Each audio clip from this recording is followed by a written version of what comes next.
from trying to do some research last night. This is what I found out.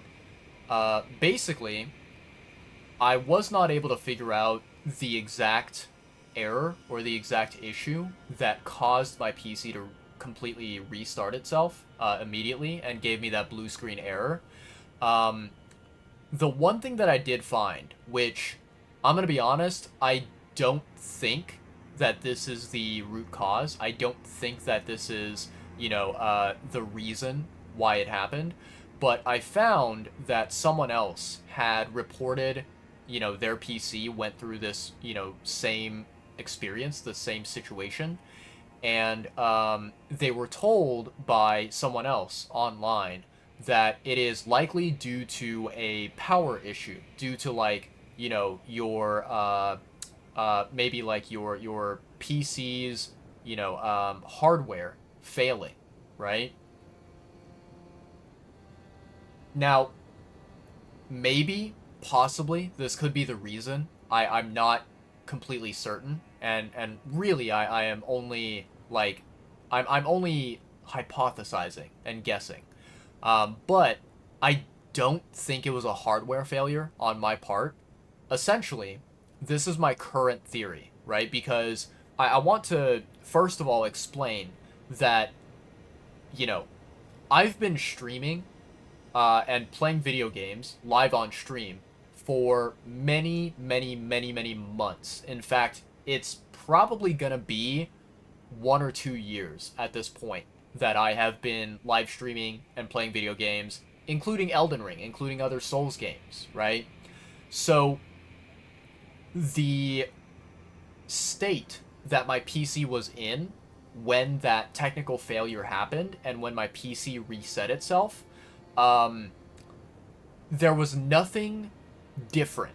There was nothing out of the ordinary. There was no abnormal, behavior or abnormal, I guess like abnormal state that my PC was in when the crash happened, right? What ended up happening, if we were to look at simply the facts of what happened, I was playing Elden Ring, I got into a boss fight, and then immediately my game, it froze, and then in my ear, I heard the audio for the game stuttering. I heard it imagine if the audio was like a record player. It was like the record player was damaged, and it was like repeating the same audio noise over and over again, right? And so it had this like stuttering effect to it. So the game froze. I heard this audio stuttering from the Elden Ring music, and then immediately after that, I got a blue screen error from Windows saying your PC needs to restart immediately, right? So my current hypothesis, my current theory that I've come up with is that supposedly something with Elden Ring just failed. I don't know why, I don't know how, but the game decided to crash and to shut down unexpectedly. And I think that maybe because of Elden Ring crashing, for some reason, somehow, the act of Elden Ring crashing managed to affect my PC, managed to somehow affect the software and hardware of my PC and cause it to forcefully restart. I am not someone who is, a tech genius. I am not someone who is very experienced and knowledgeable about hardware and software, but this is the best theory that I can come up with because other than that, other than Elden Ring freezing and stuttering, nothing else was different about my PC, right? All of the programs and applications that were running in the background, those were programs and applications that I've been running forever on my PC. Nothing new was different during that time. So yeah, I basically came to the conclusion that this was a one-time incident that hopefully fingers crossed, knock on wood, hopefully this incident does not repeat itself in the future. Because, yeah, it seems like it is not something that is, like, necessarily my fault or the fault of my PC. It just seems to be the fault of Elden Ring, the fault of the game running. And that's it. So yeah, very, very weird, bizarre stuff. But that's the investigation conclusion that I came to last night. So, yeah. In any case, chat, so very quickly, I'm going to take Mr. Chonky Fluffy Boy right here, and I'm going to put him on my bed, because when I play Elden Ring, I tend to get very overheated. My body does, and I sometimes tend to sweat as well. So I'm going to put him aside and let him rest, right? He's going to be chilling there on the bed, lying around, being a lazy little rascal, right? But, yeah, we are now in Elden Ring. So, here's what I want to show you guys, right? You guys may notice that this site of grace that I'm currently at right now is one that I actually did not have unlocked at the end of last stream, right? And so let me show you guys how I managed to get here, right? Basically, let me see if I can find it. I'm actually going to change the time in game, past time. Let's do noon, maybe? Hopefully noon is nice and bright. Beautiful. Ah, yes, this is fantastic. So, we can go and take this elevator right here. Okay. Let me pull the lever. So I'm gonna basically retrace my steps for you guys. So, I'll tell you, I'll describe it to you guys and tell you guys how I discovered this place, but I think it is a good idea to also show you. Basically, for those of you who paid attention during the last live stream, you may remember that there was an area that we discovered of the game, and this area, I thought that it was a dead end. I thought that there was no pathway, that there was no, you know, there was no, like, no reason to explore, right? So it's literally right here, okay? Let me show you guys. So you guys see that we are on this, like, kind of a little platform here, this raised platform that has these different, like, routes or different little ledges, right? So, looking up there, right, you guys may remember that we, at one point in the stream, were standing up there. We were on Torrent, and we came over to this, like, cliff edge that's up there, and we looked down on this area right here. Okay, so we were looking basically down from an aerial view. And I thought to myself, right, because basically when I was up there, right, I saw this area. I saw, like, you know, this section of this, you know, bottom area here. And I thought to myself, there doesn't seem to be a way to get in to the structure, the building structure, right? Like, if you look over there, where my camera is kind of pointing towards, it doesn't lead to anything. It's like a dead end. So I thought to myself, okay, well, this is clearly, you know, not a location that I need to explore. Like, there's nothing valuable here. So we were standing up there on the cliff, and we basically decided to walk away. We decided to go and explore other areas of this land.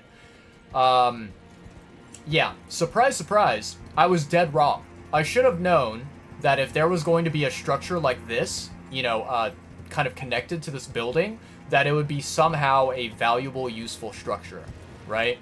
And so, yeah, basically TLDR, you start on that upper cliff right up there, and then you drop down to this, like, little maze platform, right? And then you go all the way over here, and you find out that there's an elevator, right? So then you take this elevator, and it brings you all the way up, and this elevator actually takes you to basically where you need to go, right? So let me show you. If you guys will take a look, right here, I think it's visible. Yeah, there he is. So in the distance, kind of standing there, basically like above my character's head, there is the golem with the bow and arrow who was shooting at us when we were way down there, when we were like that direction below, right? He has some amazing range, and he was able to see us from that distance, and he was like activated, right? So that is the same golem that we were dealing with in the stream last time, yesterday, right? So yeah, basically we are in the area that we want to be in, and we have reached the location that we need to reach. So basically you see this pathway here, you see this like staircase, and you see it leads like that direction. That is where we need to go. Now, here's the thing. We are going to explore. We're going to take that pathway, we're going to go forward, and we're going to, you know, try not to die to this golem. But, you know, one thing that I wanted to kind of like bring up and mention is I spoke with Mark, who is a fellow Souls player who actually attended my stream. I think he attended my stream yesterday. I spoke with him on Discord, and he said that basically, I think he said that it's going to be a very long time until we get to the map fragment that I'm looking for. Basically, he said that, you know, this map fragment, which is way over here, right? He said it's going to be a very long time until we get to access it. I don't know if he is 100% accurate or not, but I'm going to trust him, and I'm going to be like, okay, yeah, he's probably right. Which is a little bit disappointing, but even still, I think that it's worth exploring this area, and it's worth, you know, trying to see what's up ahead, right? Let's see here, chat. What do we want to do? I think we just go for Radagon icon, or do we want to go for the this one right here? I guess we can. We'll go for the gold one. All right.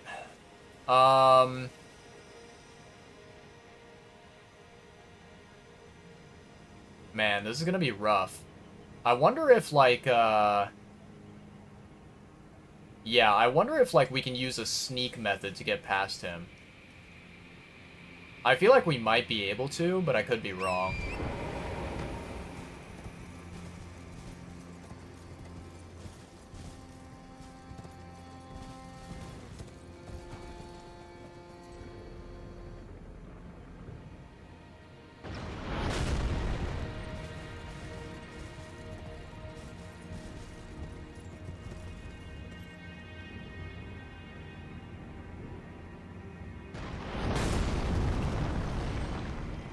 Oh, did he kill someone for me? I think he did.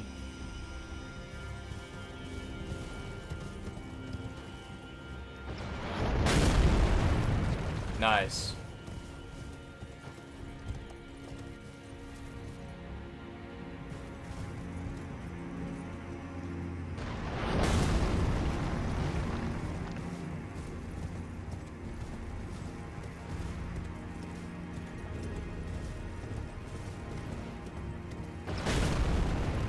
Okay. We made it past him.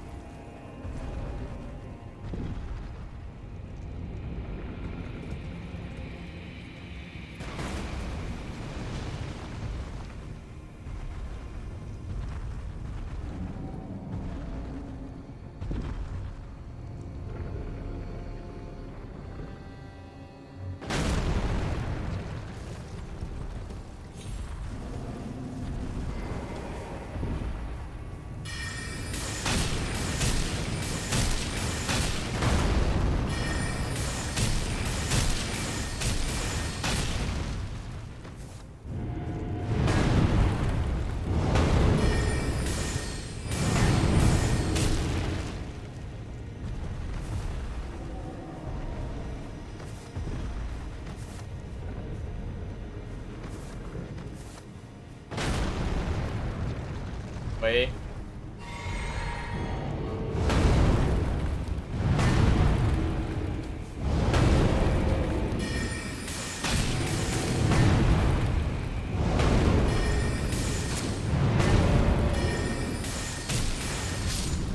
Nice. There we go. Okay, dead golem. Easy peasy lemon squeezy. Alright. So now let's keep going. And we hope and pray that there is not another golem up ahead. I hear a dog behind me, so I'm gonna jump up here. Yep, I see the dog.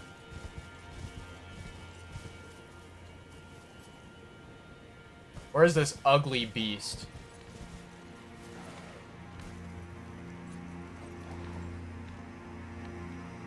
There he is.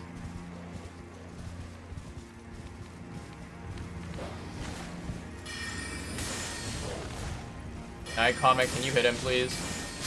Thank you. Thank you, Night Comet, for actually, you know, aiming properly.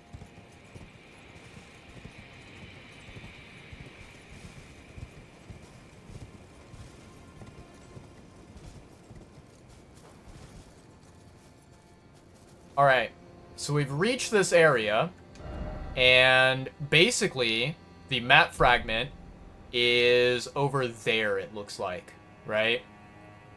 However, it appears that we are very likely unable to get down there because it looks like it's located, you know, downwards from where we are. So, little tiny bit of a disappointment. However, this is fine. Seems like we have a co-op symbol here, which means that very likely we are moving towards what looks to be a boss fight, perhaps?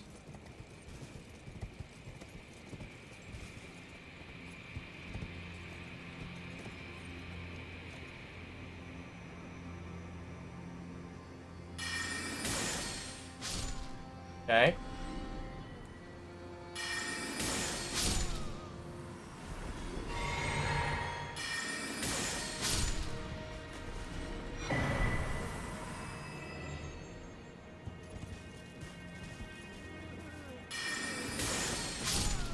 Okay.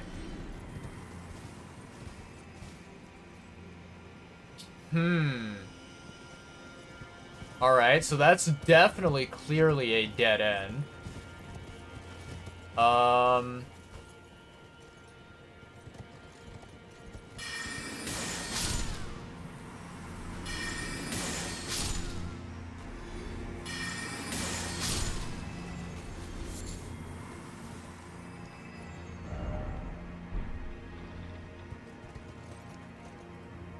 Oh. Oh, chat. I see it. Oh, okay. So yeah, chat, that right there, that enemy that we, can see kind of walking around there, that is a divine dancing lion. That is the enemy that we are looking at. And, yeah, I did not realize that there was one out here. Very, very surprising. Here's what we're going to do, chat. Let's jump down here, and I'm going to try to find a site of grace that is nearby. If I can find a site of grace, that would be perfect for me, because I would like to replenish my lovely flasks.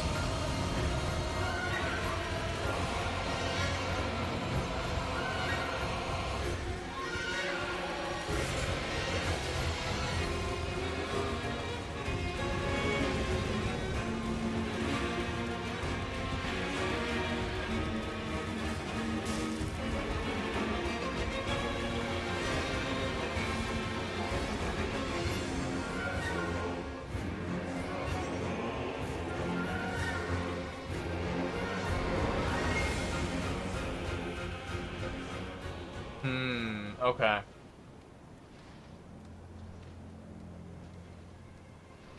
Interesting. So, yeah, it looks like I'm gonna have to teleport,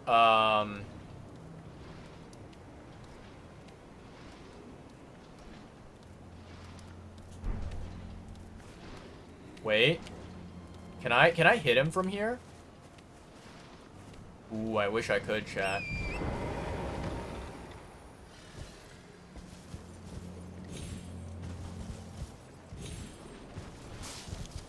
Man, if I could hit that boss from there, that would be incredible. So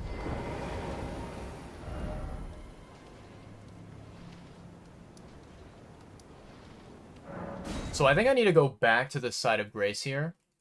It's kind of interesting that there is no, what's it called? There's no closer side of Grace that you can go to.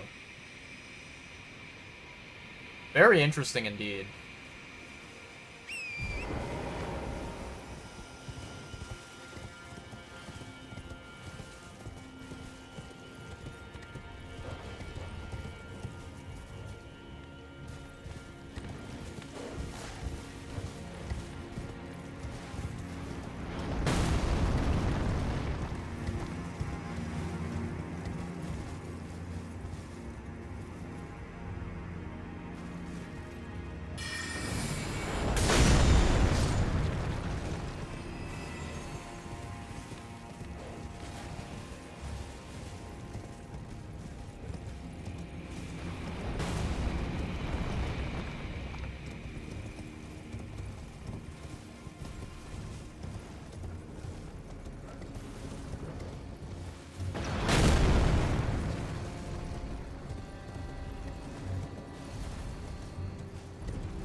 Nice.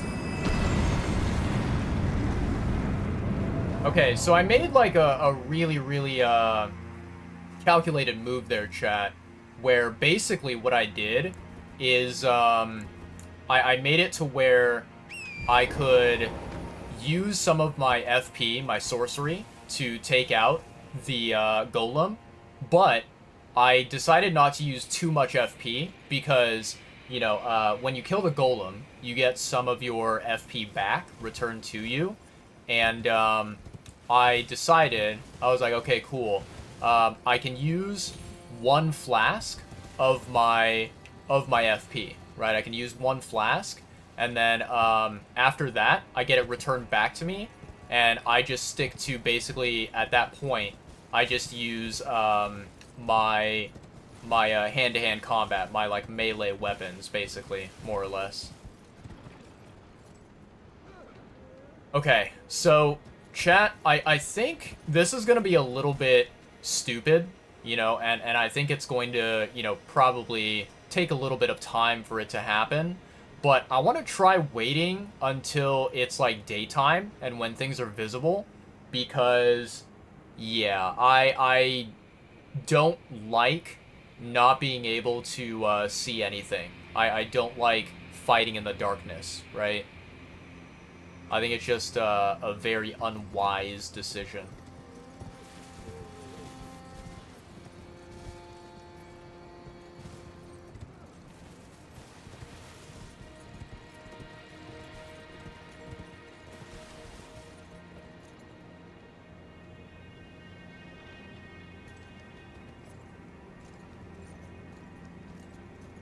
Man, I wish I could lock on to the boss, and I could like hit him with a sorcery. Man, he's too far away. Too far away. I actually wonder. Oh, let me try this, chat. Let's see if this works. Let's go to let me see here. I have a specific talisman. I think it's this one right here. I don't know if this works with the sorcery. I don't know. But if it does, that would be huge, right? Whoa, whoa, whoa, whoa, buddy.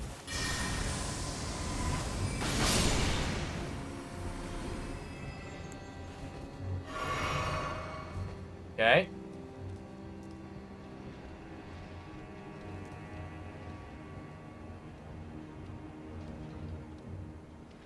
I need to kind of wait until this guy walks closer over so that I can lock onto him.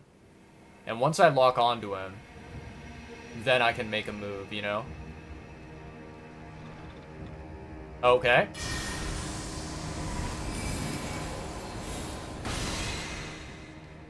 Man, he's just out of range. That's unfortunate. That would have been so cool if you could snipe him from up here. Yeah, that would have been amazing. Alright. Let me remove that. Okay.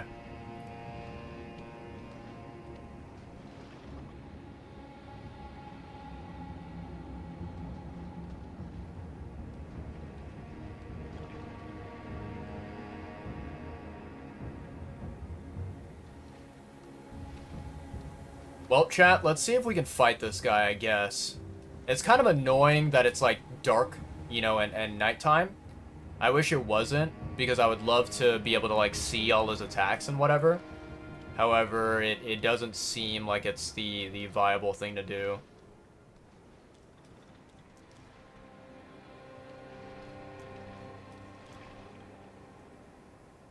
You know what I'm gonna do, chat? I know I'm stalling right now. I know I'm taking forever, but I want to go in with as many, like, as many flasks as I possibly can.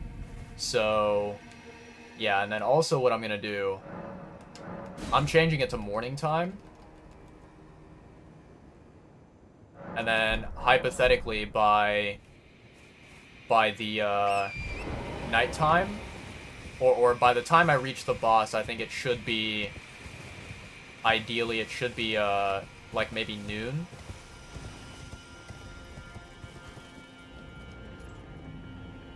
Wait for him to aim.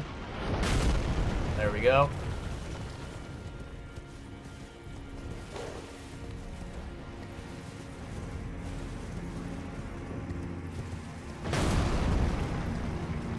There we go.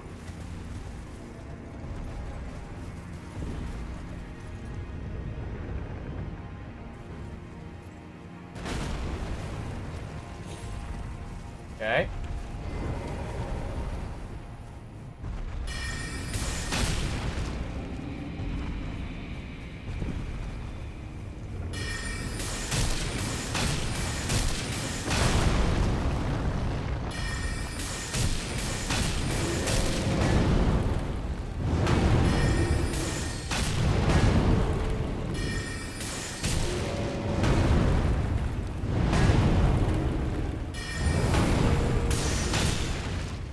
Okay.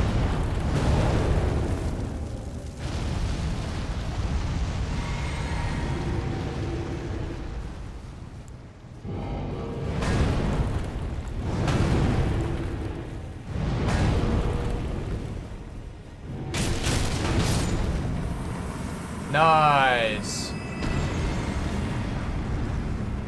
Perfect. Okay.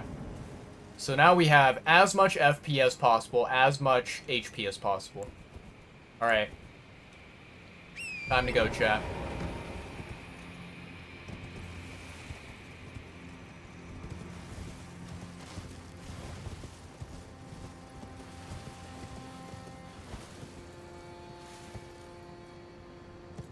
Okay.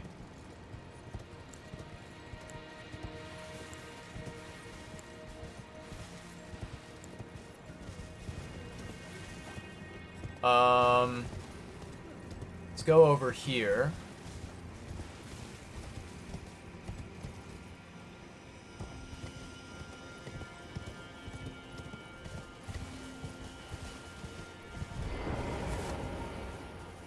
All right. So, inventory. Use.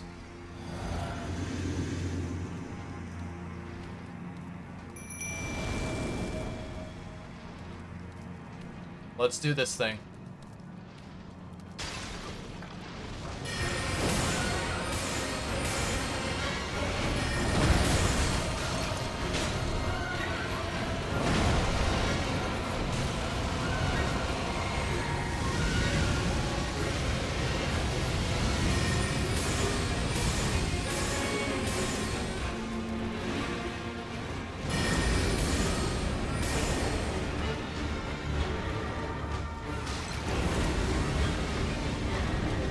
I can't see where it is or what it's doing.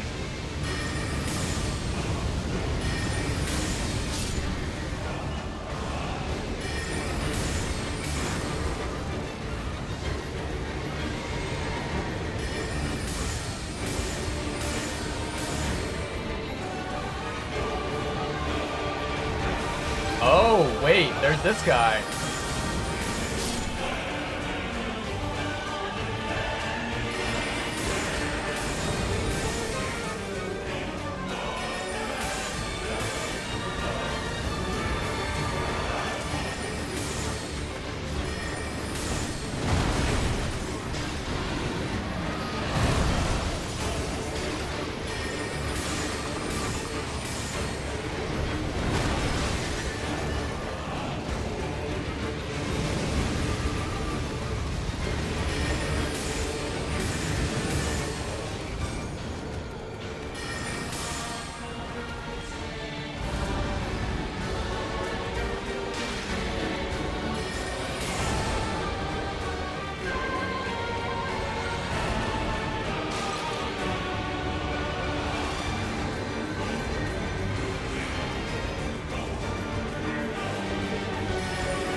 Nice! Alright. Hell yeah. Hell yeah, baby. Divine Beast Tornado. Ooh. I like that. I like that a lot. Yeah, chat. I think this battle right here against this Divine Beast, you know, first of all, without a doubt, it was a lot easier than the one in Shadow Keep, right? I don't know if it was Shadow Keep or Castle Ensis or whatever, but yeah. It was definitely easier, without a doubt. But at the same time, I think that it was still very fun, very enjoyable. And, you know, I think that I was not disappointed in any way whatsoever with the challenge, right? I think that it was very well deserved for me personally, right? Yeah, I think that because of the fact that you are given, you know, ample room to move around, that's really, really great. Like, I think that, you know, against this boss, the best strategy, right, the best type of build that you could do is a long-range build. You know, doing, like, sorcery, doing incantations. So, I really, really enjoyed this fight. I'm glad that it was slightly unique and different from the other Divine Beast, the other Dancing Lion. But yeah, it was awesome. I really really was happy with how that went. And as I said before, you know, I'll say it again. I think that so far in the DLC, the Divine Beast, those Dancing Lions, probably the most like the most unique and creative bosses that I've encountered so far in this game. I really do like them, without a doubt. So yeah, and then also, you know, massive thanks to my Spirit Ash, good old Tish, for putting in some really good work, getting that HP down. I appreciate Tish a lot. But yeah, so, chat, for those who don't know, let me show you over here. So, this right here is where my map marker is, right? My map marker is basically pointing all the way over there. And I have no idea how the hell to get over there, right? It seems like there is no pathway from here to that land over there, which is a little bit frustrating, a little bit annoying, because I was kind of hoping that being in this region, the ancient ruins of Rau, I was hoping that we would be able to get our hands on the map fragment. Like, you know, look at how close my character seems to be to the map fragment when looking at it like this. And then look at this, you know? Look at the distance, look at the height difference. Like, it's so massive. Like, there's no way I can get over there. What a shame. What a very, very big disappointment. Yeah. But anywho, chat. So, now that we've defeated this sort of mini-boss, right, who's out in the open, I think what we can do is we can go back to this boss, right, go back to this dingus head over here, and we can try to see if it's possible to cheese this boss, basically, right? So, let's go over here. And what I'm going to do is I'm going to take a look at my inventory of items, because basically there is some important stuff that I think I may potentially need. Okay. Let me see here, chat. I think I do have the weapon. It's been a while since I have seen it or used it, but I'm pretty sure I do own it.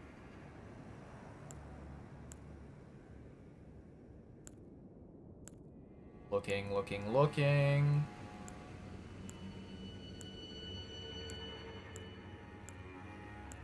I think it's supposed to be lower on the list. There's no way that I sold it, right? So it's either in my inventory or I never purchased it. I never got it for myself.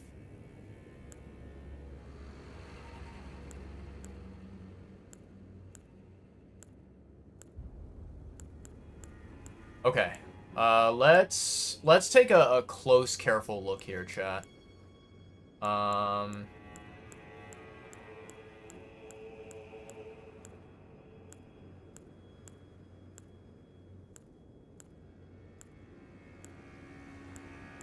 There it is. There it is. Okay. So let's move this here to our inventory. I'm going to get rid of this one. We can keep that. We can keep this. Keep that. Okay. Okay, we're good to go. Okay, and then hold on. Let me also take a look at something here quickly, chat. I think I do have the spell. Yes, this one right here. Let's do that. Okay.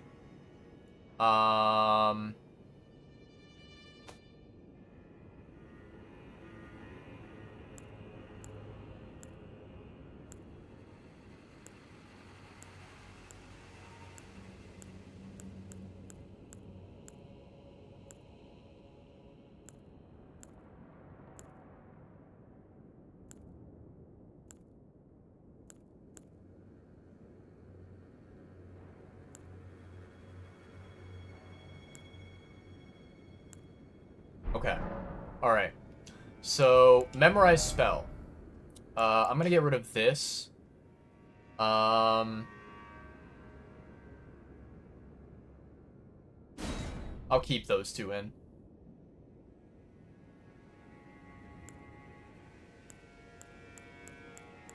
Gonna put this one in. Gonna put this one in. Wonderful. Okay. And then, what we're also gonna do, we're gonna go to the good old round table hold. The tablet hold. There we go. Let's go visit old buddy of ours, good old wonderful Master Hugh. Now, let's go smithing. Man, I love this NPC so much. Such a good NPC. Alright, let's upgrade this, shall we?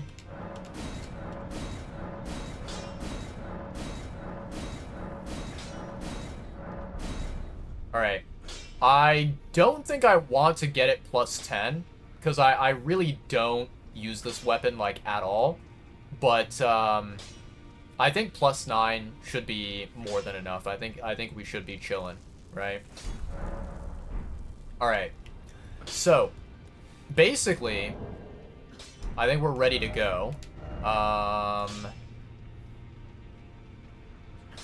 me see here. There we go. Teleport. So, okay.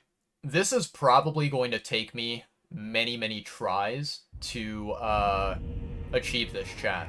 But let me see if I can describe it to you, okay? Because I think that once I go into this gate, it'll be hard for me to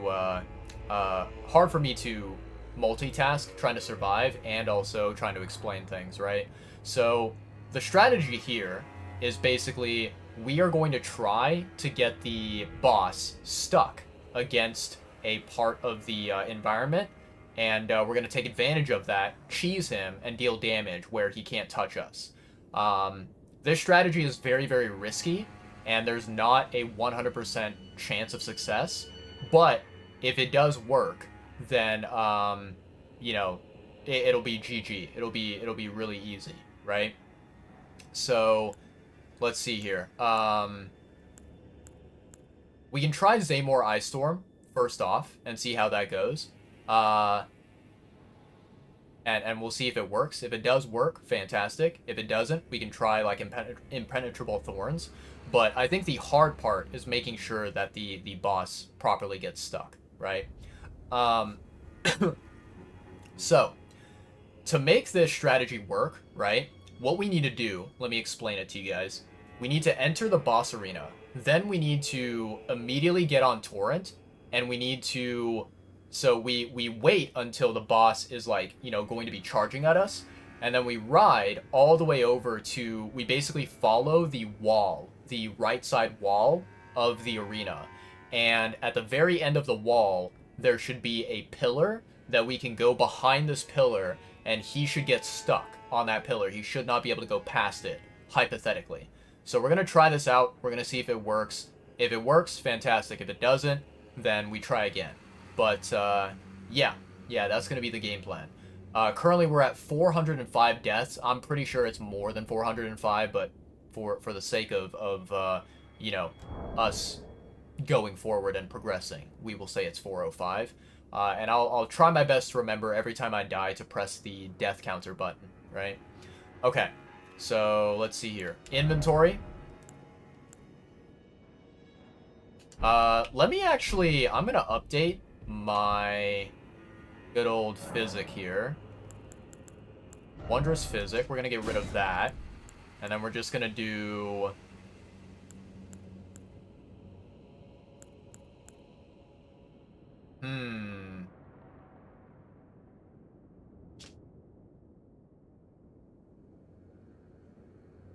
We could do this. This might not be a bad one. We could also do this and go for damage. It's not bad.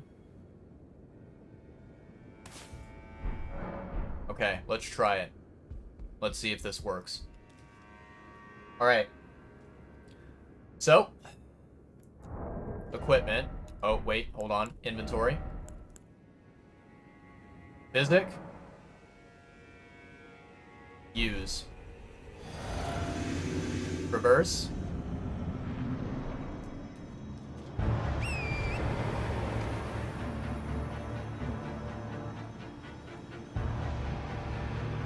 Okay.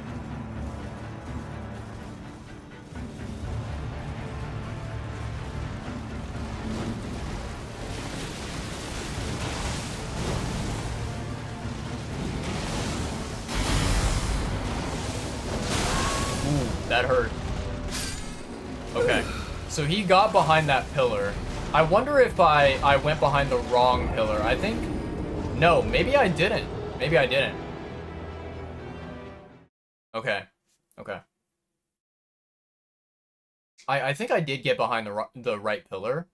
But yeah, it's very, very tricky, right, in order to do this strategy.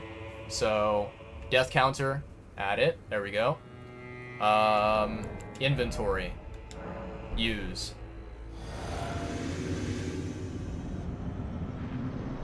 Okay.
Nope, that's not working. Okay.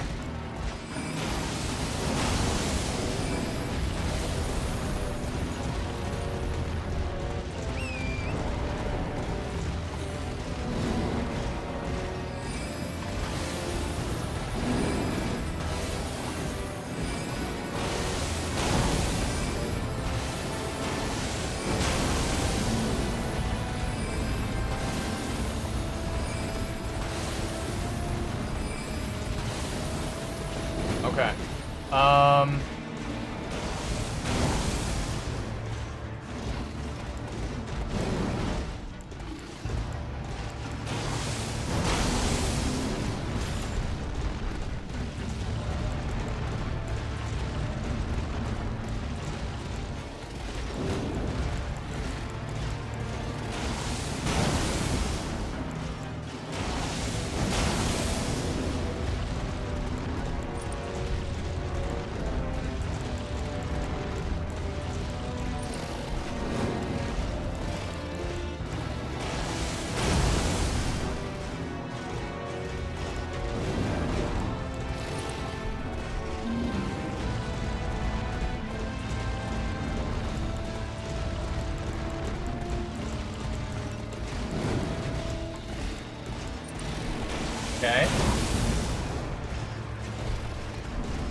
Oh, shit, he found me.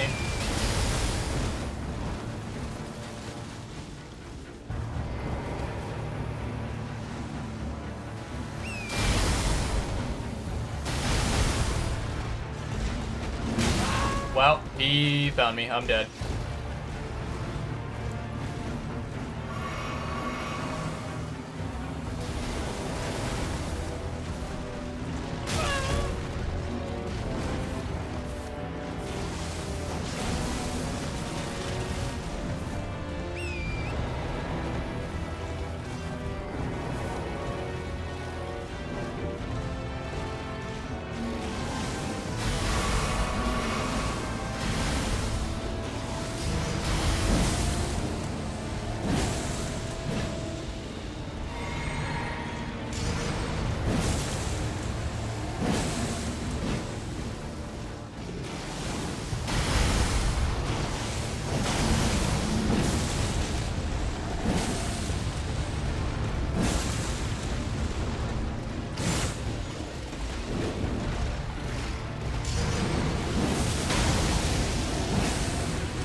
Okay.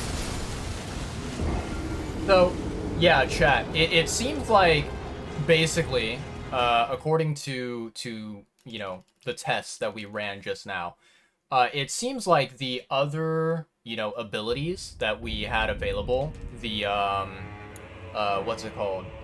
Other spells and whatever, like these two, they don't work. So we're gonna take them out. We're not gonna bother with them. And, yeah, okay. So we're basically just gonna go in with this, is what we're gonna do. Alright, so let's see here. Inventory, drink, enter.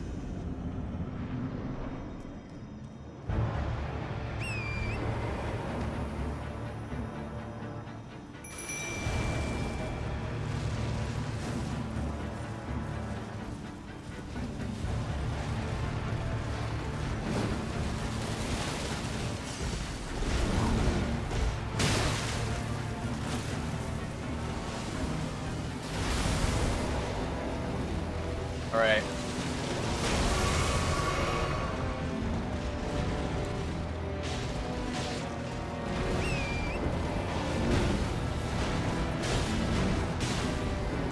Let's try this out, chat.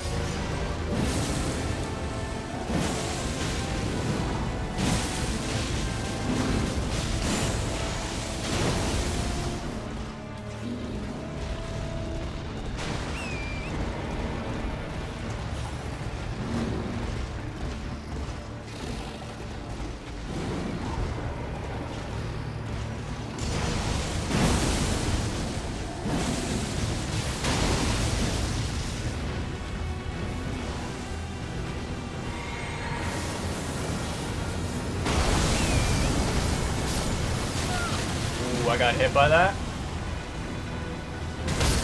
Ow, ow, that hurt. Okay, so getting on torrent there was a bad idea. However, our strategy that we had was kind of working, so we were able to do some good work. Yeah. Okay. All right. Let's see here. Inventory. Oh, let me add a death to the death counter. I think I missed one. There we go. Use. Reverse.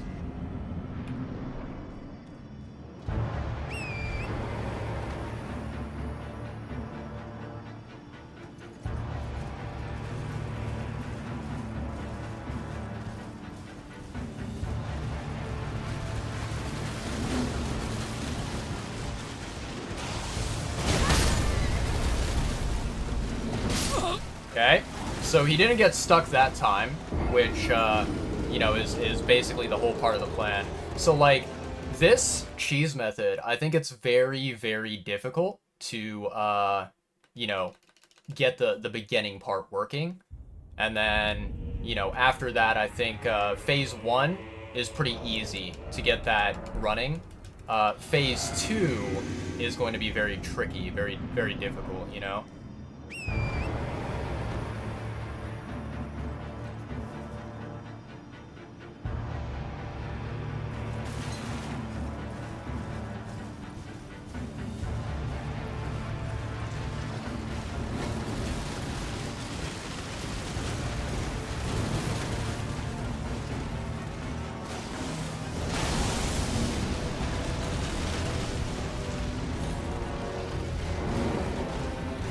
Alright, let's see if this works.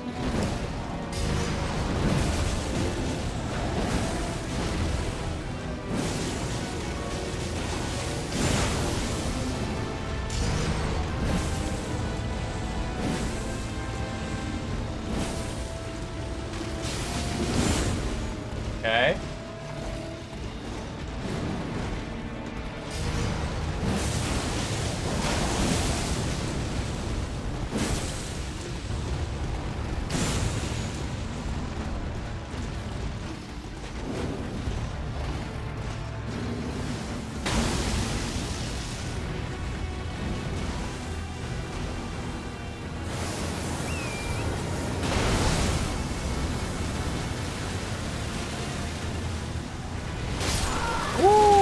Okay. So yeah, it seems like, so the position that I was in just now, where basically I had him stuck behind the pillar, but like it was flipped, right? So, you know, he was supposed to be on the furthest pillar, kind of facing towards the entrance of the boss fight, whereas that was, or no, that was the position that he was in, right? He was stuck against the pillar, facing towards the entrance of this boss fight. He was supposed to be on the opposite end there, right? He was supposed to get stuck there. So I think that, you know, that was certainly a problematic, you know, occurrence for us.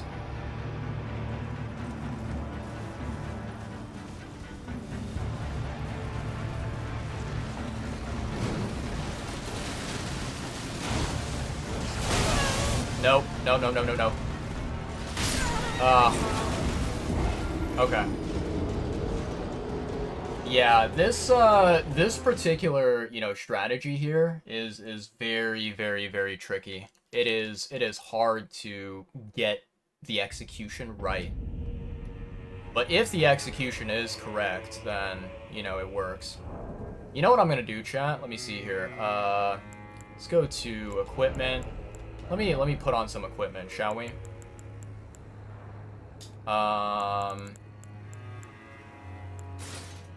Okay.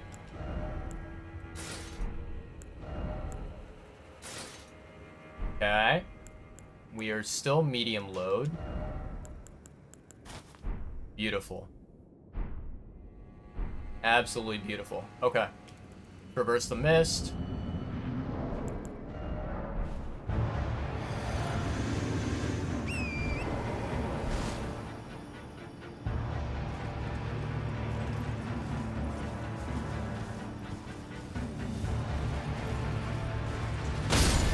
Fucking hell, dude. Yeah, this is over. Yep. This is why I really hate, I hate getting stuck against trees and environmental objects. It really fucks things over, you know, chat? Okay.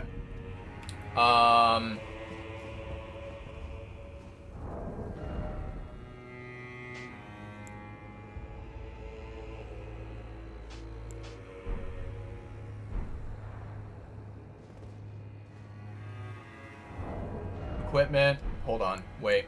Inventory. Use.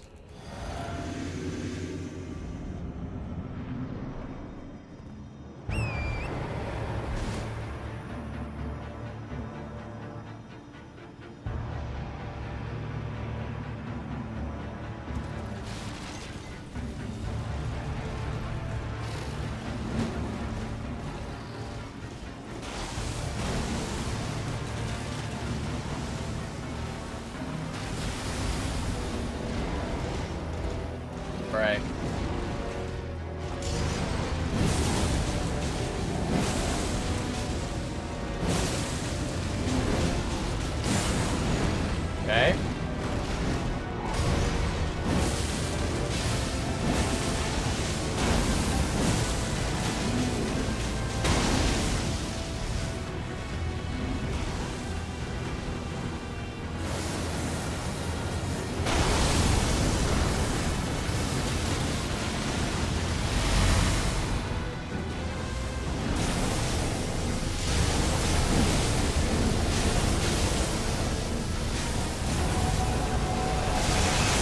Ah, shit.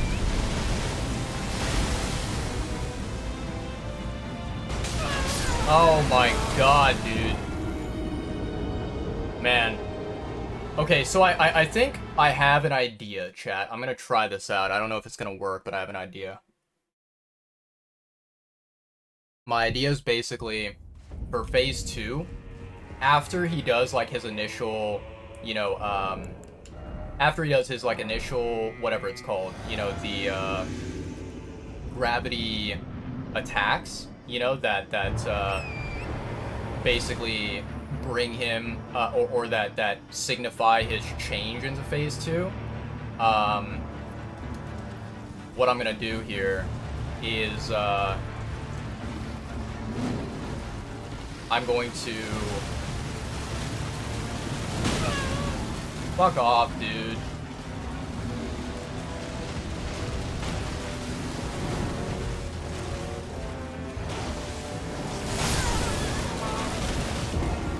Absolute baloney.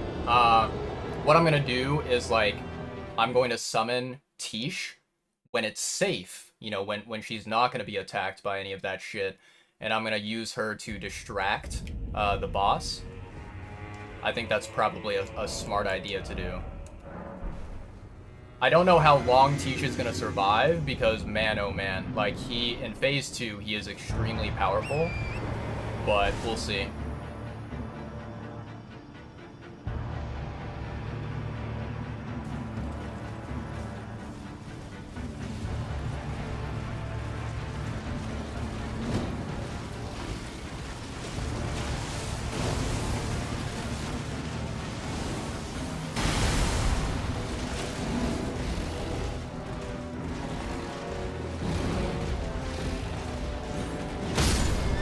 What the fuck, man? Alright. Yep.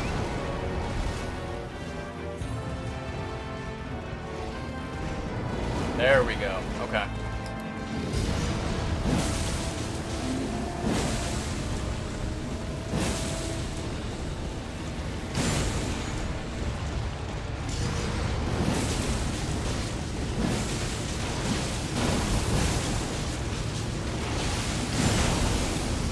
Okay.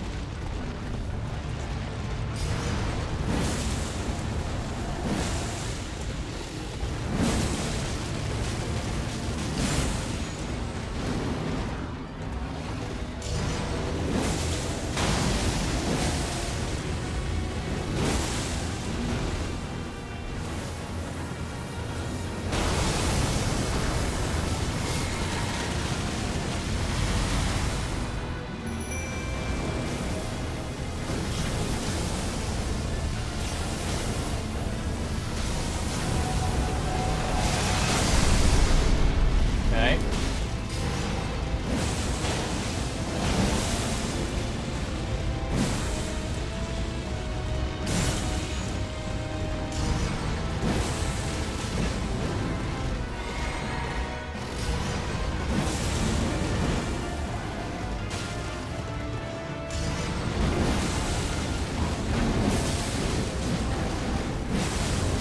Let's fucking go.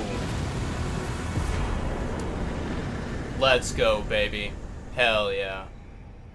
Hell fucking yeah. Nice. So, yeah, chat. That right there is how you cheese this boss. That right there is how you absolutely annihilate this boss.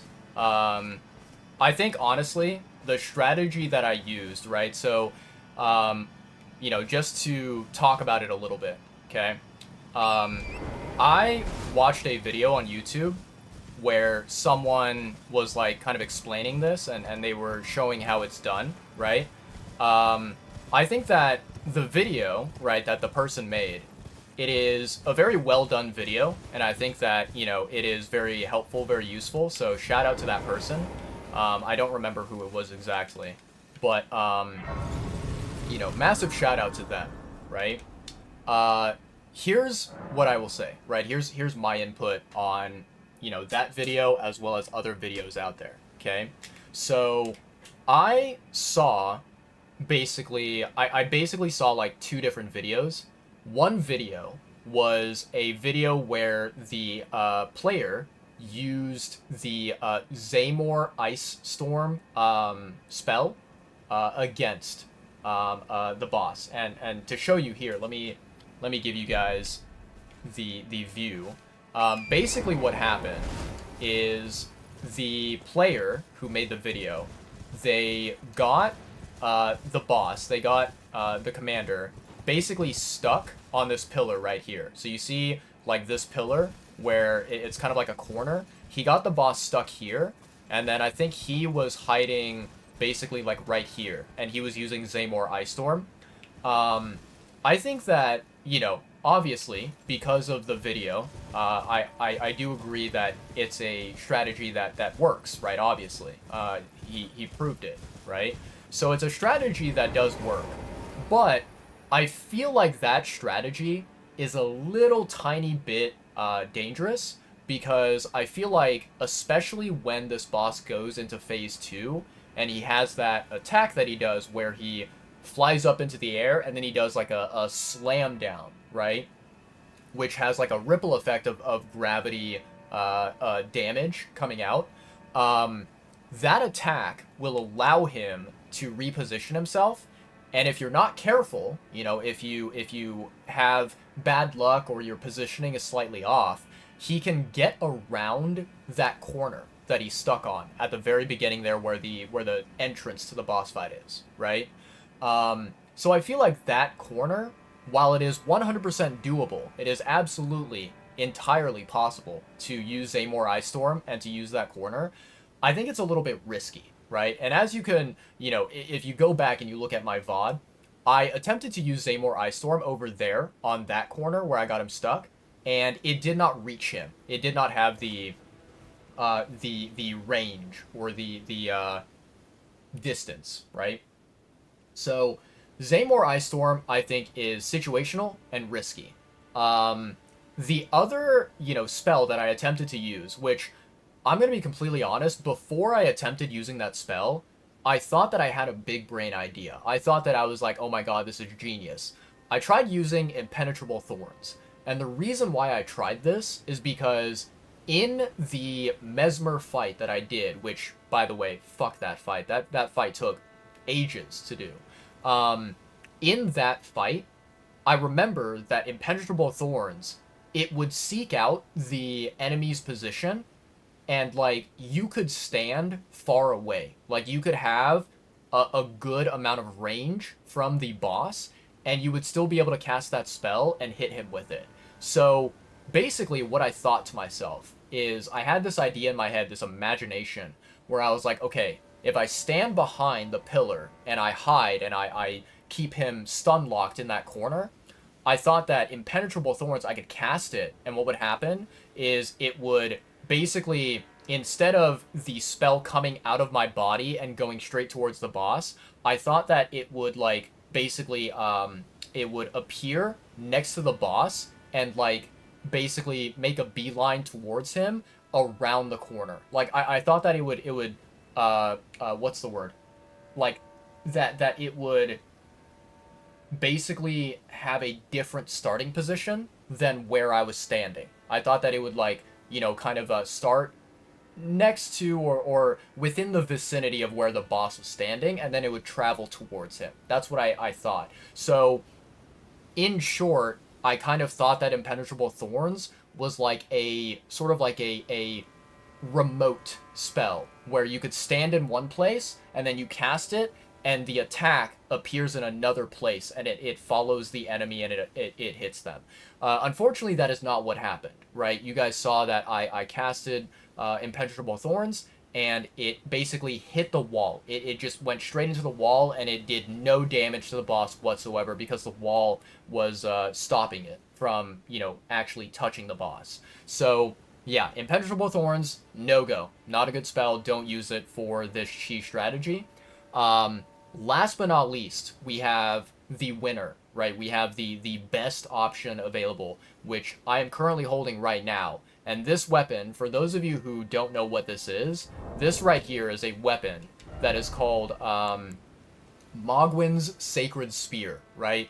It is it's like a boss exclusive weapon where you have to go and turn in the Great Rune of the boss to the old lady at Round Table Hold, and she will allow you to purchase this weapon if you want it, right?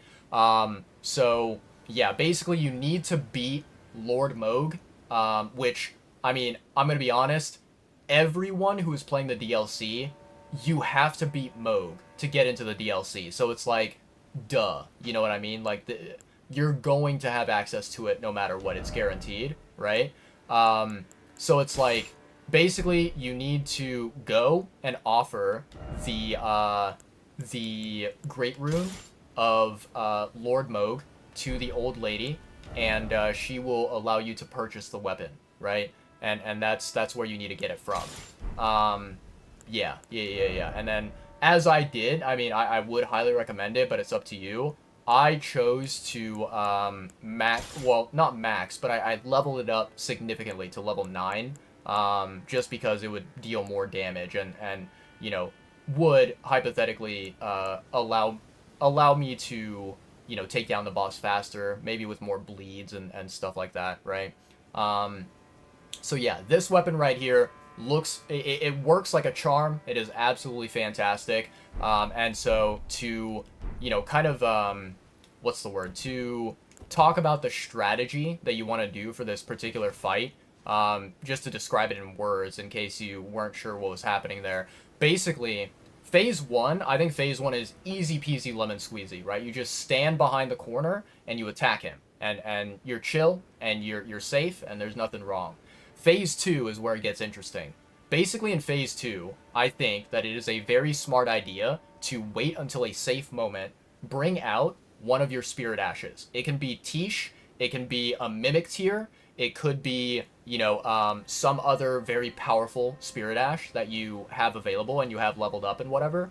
But basically, what you want to do is you want to have a distraction. You want to have some other form of assistance in this fight. And the reason why is because basically what you're going to do is you are going to kind of do like a pincher attack, right? A pincer attack, where you are hiding behind the corner and you are using Moog's spear to deal bleed damage against him, right?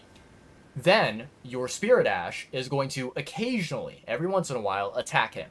And so the boss will be confused. He will be swapping his attention back and forth between the Spirit Ash and between you.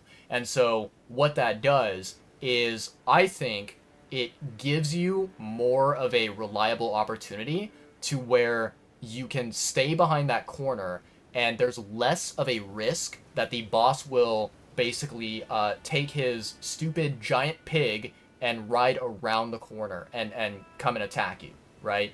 And so, yeah, and I think, like, the strategy is really nice because, your Spirit Ash that you bring out, hypothetically, it is not going to be a sacrifice to the boss necessarily, right? Because what's going to happen is, let's say that your Spirit Ash is absolutely getting obliterated, right? It's taking damage left and right. The boss is hammering it with attacks.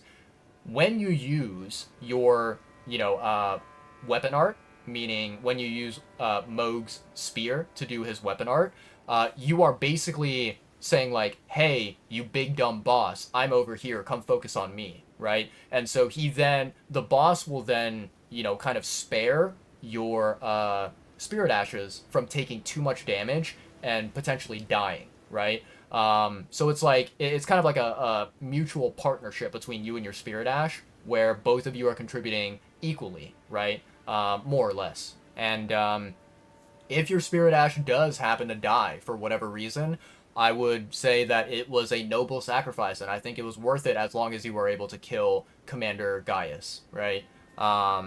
So yeah, but that right there is one of the cheese methods that I discovered, and I think that it is, you know, a very, very good cheese method. So, you know, the TLDR is that in the video that I watched where someone used Moog's weapon to cheese this boss, I don't think that they used a Spirit Ash at all. They just kind of like did it solo entirely, which, you know, major massive props to them. You know, shout out to them. They did an amazing job fighting the fight solo, cheesing it solo.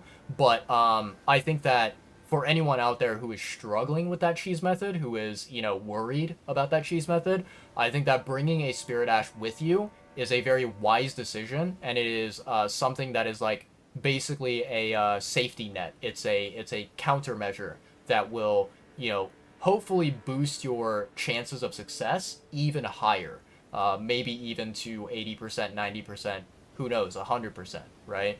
But yeah. So, anywho, we are now done with that dumbass annoying boss, which I'm very glad about. You know, and to anyone out there who's, you know, curious, like, oh, well, why'd you decide to cheese this guy and to, you know, quote unquote, take the easy way out or blah, blah, blah, right? Whatever. I think, like, my response to anyone out there who might be, you know, watching this and you're like, ah, man, that's so lame. That's so, you know, cringe or that's so, dishonorable or whatever the hell you want to say, right? I think what I would say is just that, like, you know, certain bosses in Elden Ring, they they have the ability to do things that I would consider to be absolute 100% bullshit, and that I look at and I'm like, that is very cowardly. That is very cheap. That is very pathetic. That this, you know, boss has this type of attack or has this type of mechanic, right? And so there are a lot of Elden Ring bosses that because of that reason, I don't really respect them at all. I don't really, you know, give them the honor of, you know, the honor of fighting the boss one to one and solo and you know, not using my best resources against them, right? So yeah, I mean, like, certain bosses, I just feel like they were they were programmed to be dog shit and programmed to be just like evil and really, really garbage to play against.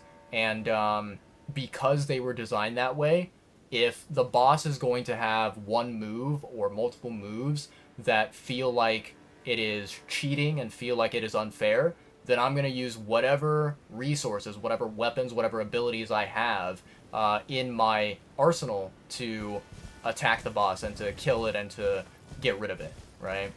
So yeah. But, chat, we made it out. We're alive. We're still kicking and enjoying the playthrough here.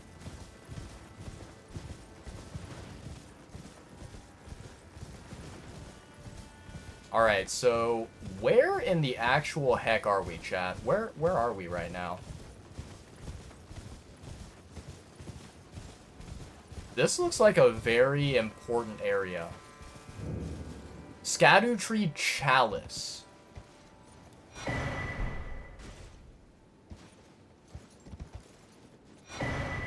Man, there's a lot of fragments around here.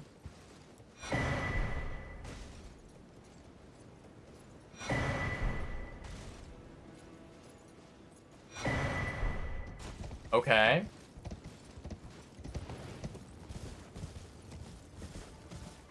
What is that material? Something laying on the ground. Blessed bone shard. Nice. So what does this say? There was a prompt, I think, wasn't there? I think there was a prompt. I don't know. Thought I saw one. Maybe I was incorrect.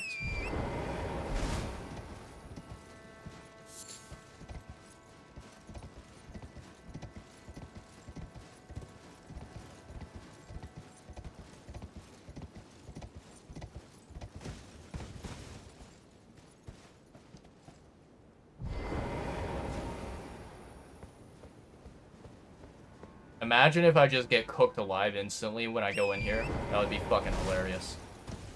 Like, well, your journey ends here. Bye.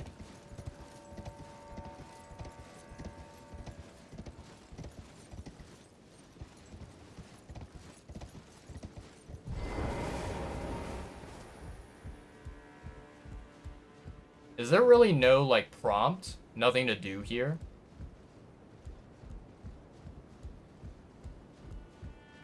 I feel like this is a very, very important area.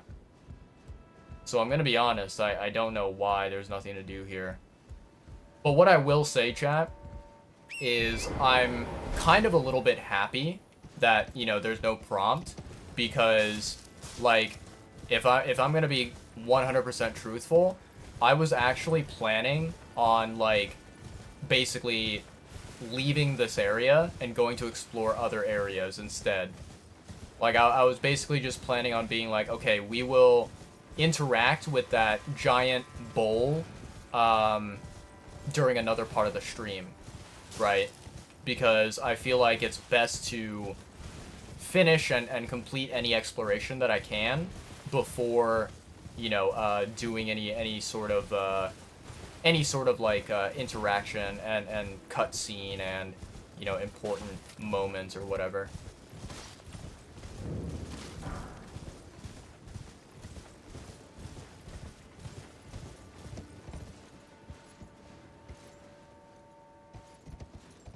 I wonder if there's, like, an item that I need to collect here, or not here, but somewhere else, and then I need to bring it here and put it in this bowl. I wonder if that's it.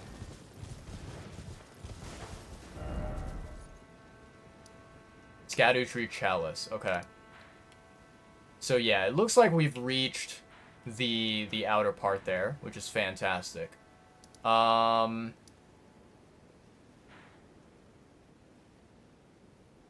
We've already explored this area, and we have gotten back to, like, the storehouse or whatever. So the question is there a way that I can go up?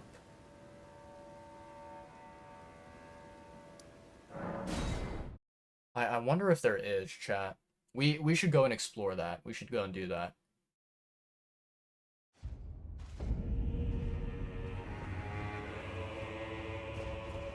This is a closed room, am I right? Like, there's no other... There's no other things? No doorway or anything like that?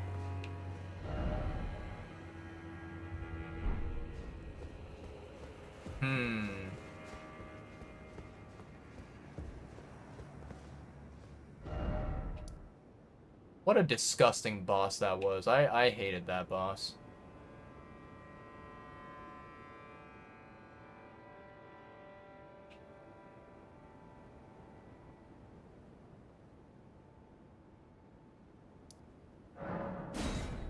Okay, so let's start at the site of grace here, and we're gonna see if we can get to that upper area. Maybe we can, maybe we can't.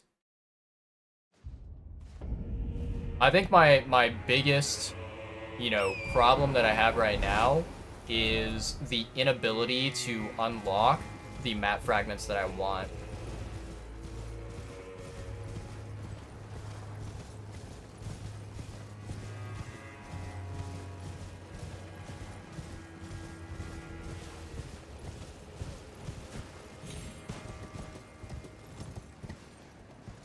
Yeah, these cliffs are way too tall.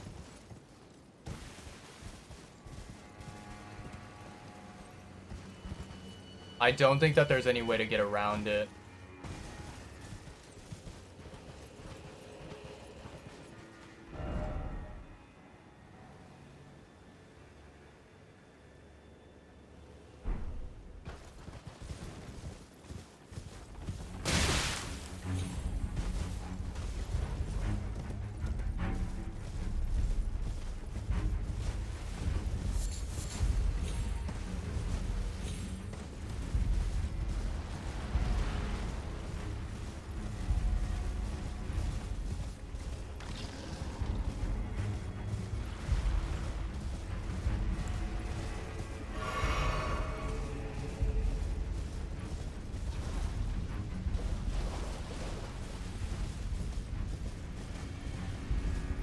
Okay, so there's no spirit spring over here.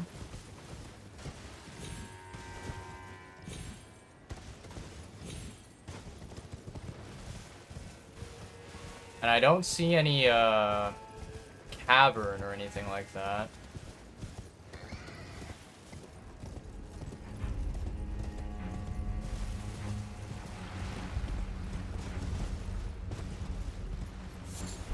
Blessed Bone Shard? I'll take that. I still have no clue whatsoever what those Blessed Bone Shards even do. But I'll take it.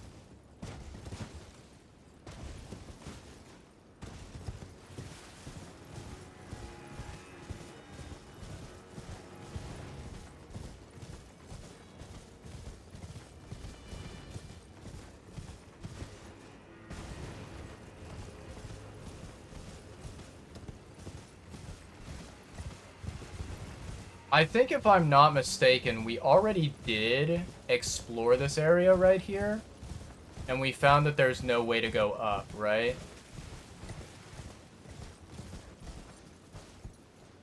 Yeah, it seems like this is basically a dead end.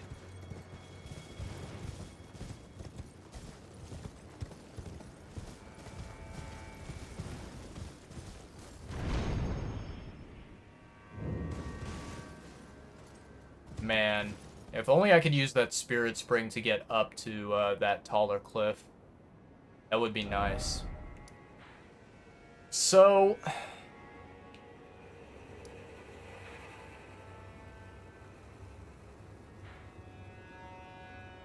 this is a little bit troublesome, man.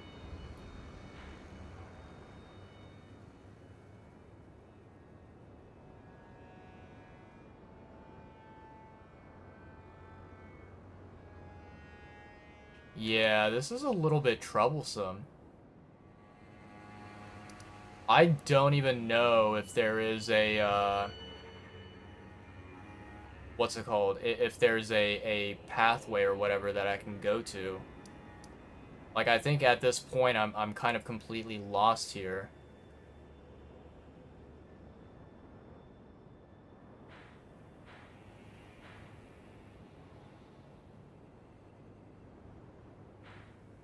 Hmm. Thinking, chat.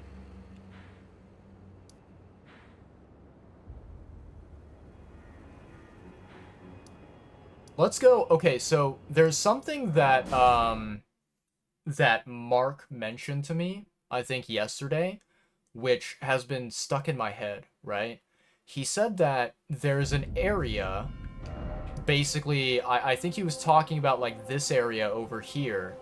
Apparently, you can access this area from the very, very beginning of the DLC, which I don't know if I believe him. I don't know if that is accurate.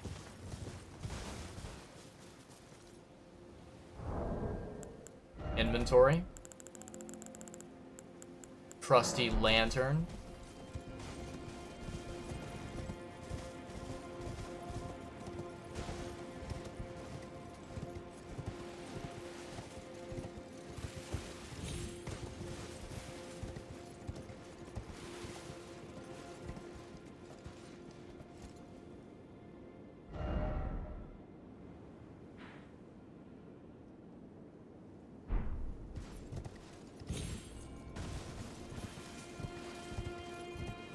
Hmm.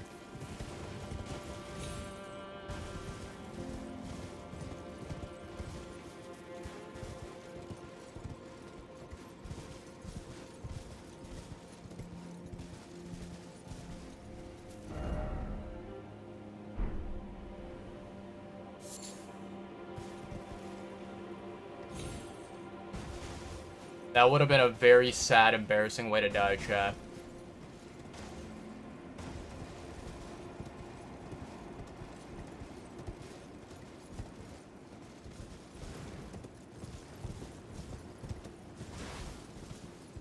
I'm not sure at all, chat. It, like...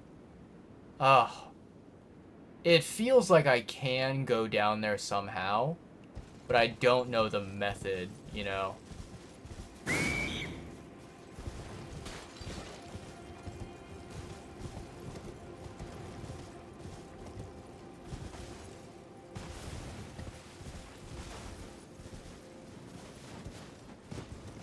Yeah, like, we are way, way, way far up here. And there's, like, no way to go down. So I have no idea. I am 100%, 150% lost.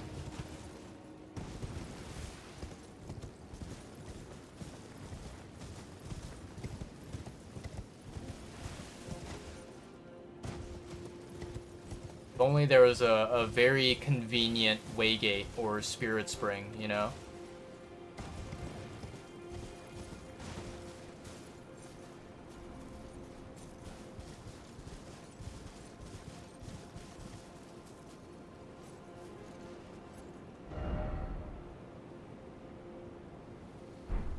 Pain.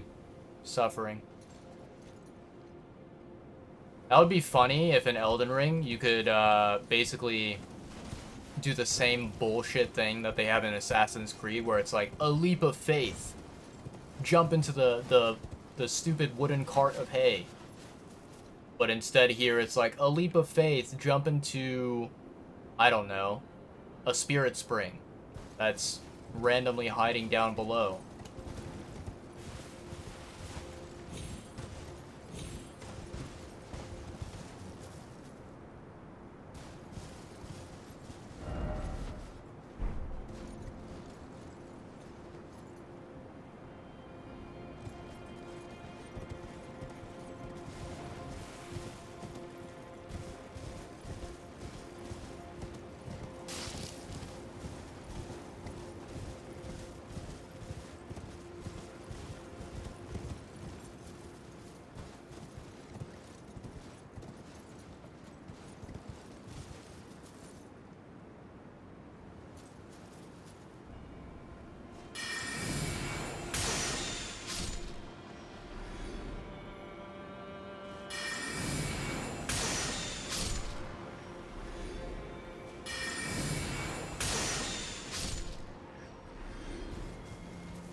I don't know how I hit him from that far, but I did.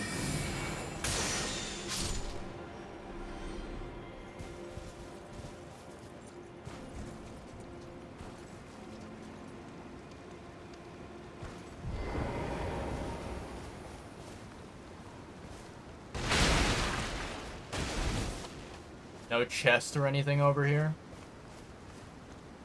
Pain. Fire coal. Or coal? Coil? Coil? Coal? Well, what a disappointment.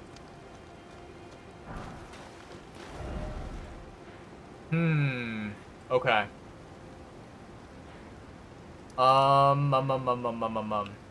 Alright, chat.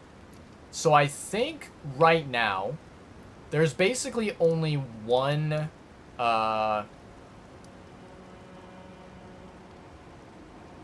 there's only like one, site of grace that we can go to, which is giving us any sort of directions, right? Any sort of, idea on where to go. And it's this one right here. You see it's kind of like pointing this way. The problem is, I actually don't know where this is, you know, trying to get me to go. Because, like, I've tried walking in that direct, or, like, you know, riding torrents in that direction. Unfortunately, I was, like, what's it called? I was not able to really get anywhere going in that direction.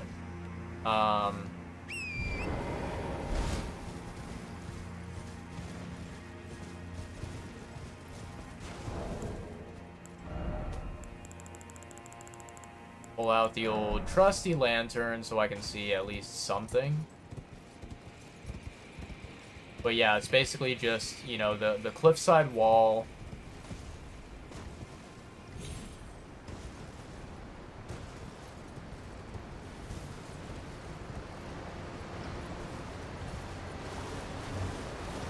Got a waterfall over here.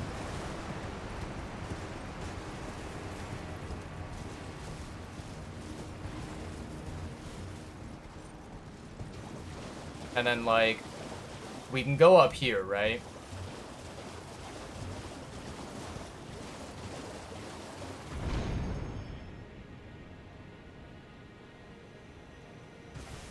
But honestly, I don't know. I don't know where I'm supposed to go from here.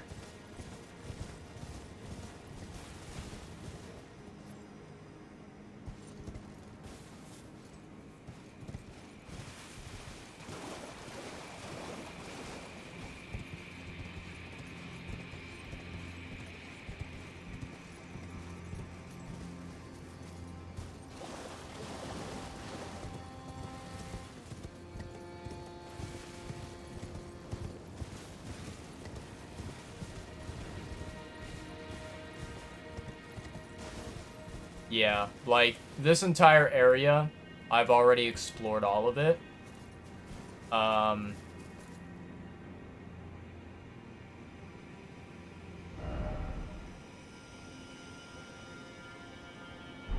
So I don't know where it wants me to go, you know what I mean?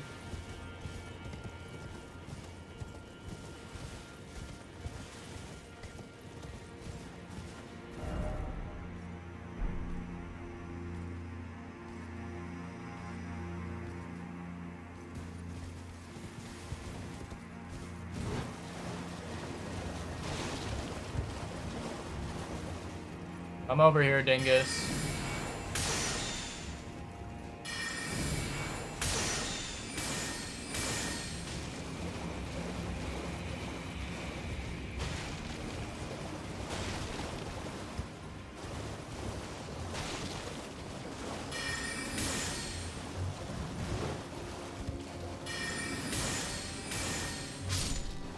Bye-bye, dingus.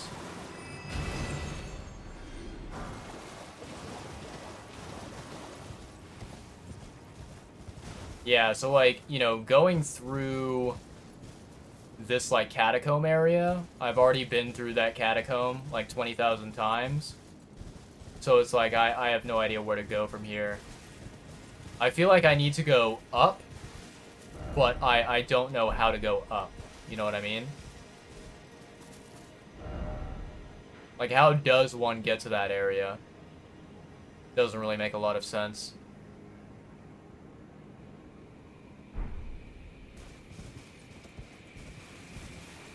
Maybe if there was, like, a spirit spring or something that was over here, I could do it, but alas, there's not.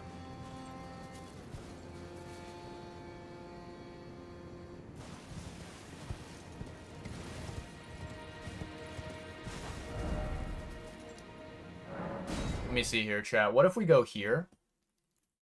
And then I wonder if, like, going to this area, we can move to other locations. So, like, there, we've already explored that area. That's, like, the place covered in thorns or whatever that we can't touch.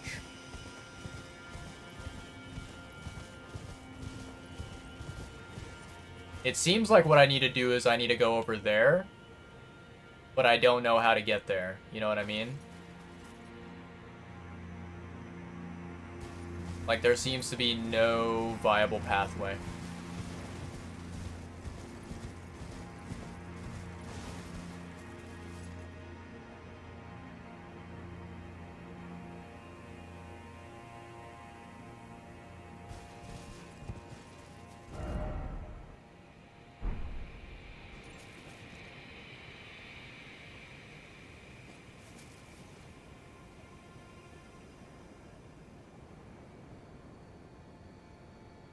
How does one get, like, all the way up there? That's what I'm curious about.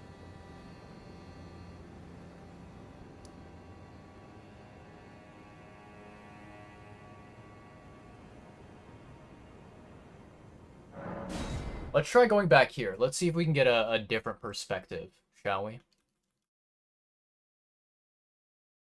I think at some point, I will probably end up just, I will end up just giving in and being like, okay, I can't figure this shit out. I need to consult, you know, like a guide or something like that.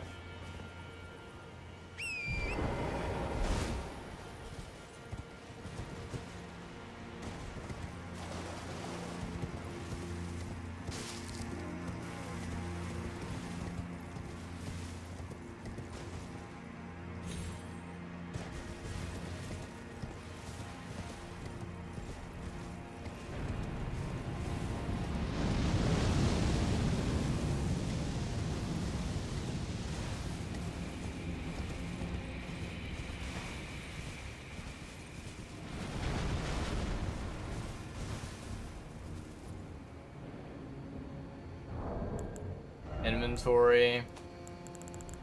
Where's my lantern?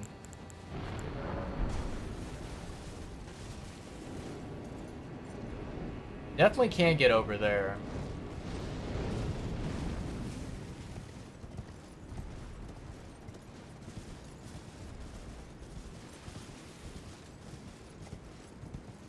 I can't see where I'm moving whatsoever.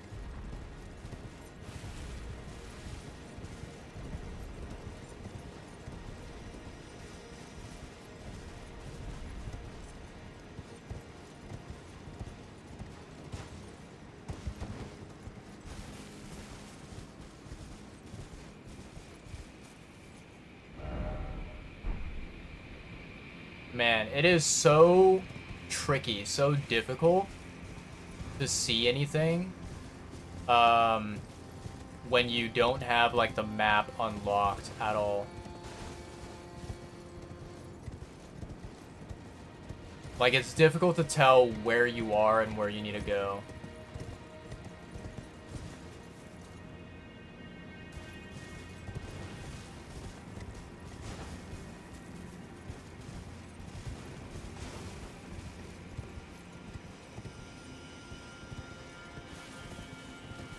I'm curious, like, why there are owls there and what those owls are doing, you know? Like, what is the purpose of those owls?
No doorways or anything over here.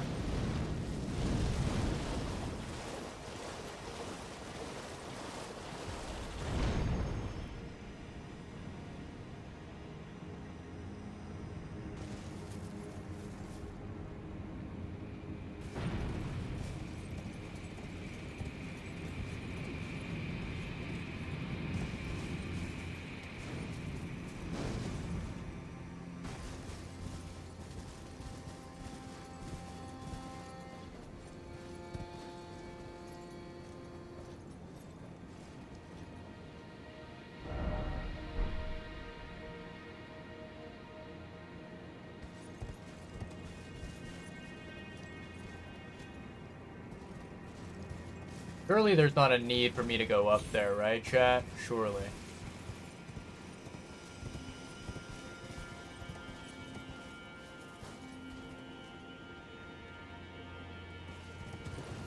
Alright, let's do some exploring, shall we?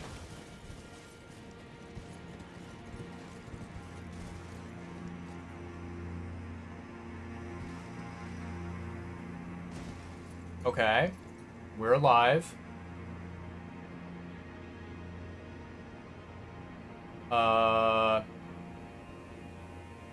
How do we get down? That's the question.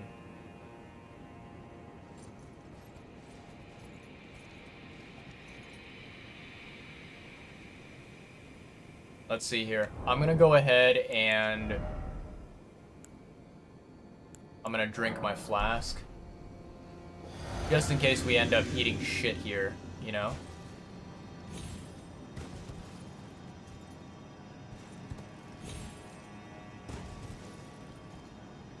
Okay.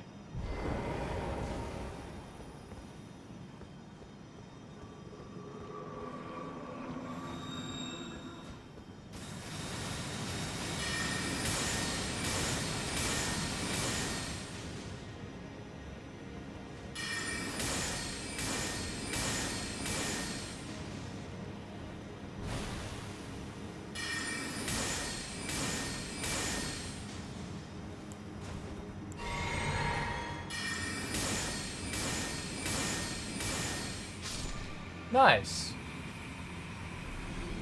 Easy peasy lemon squeezy.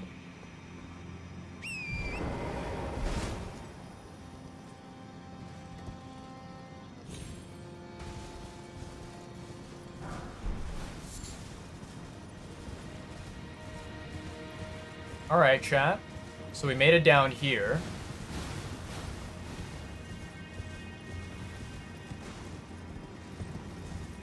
Seems like what we need to do now is go this direction. I do see that big fucking bug. Whatever the hell that thing is.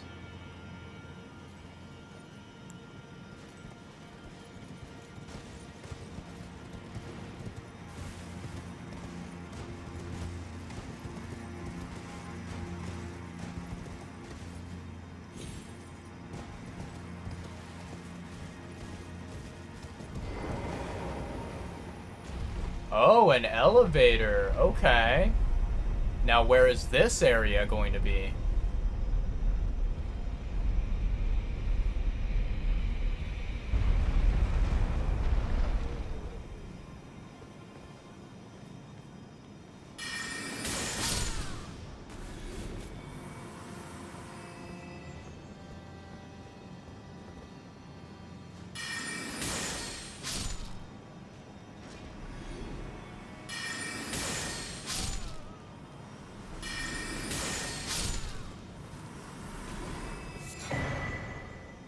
Okay.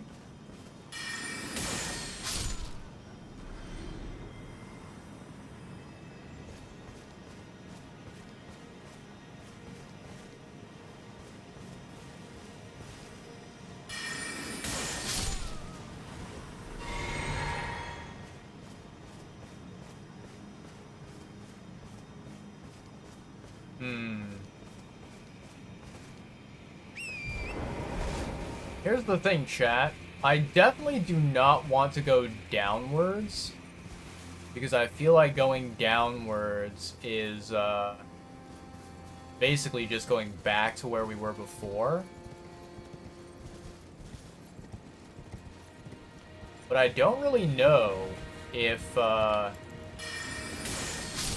there's, like, another pathway, another route that we can take, you know?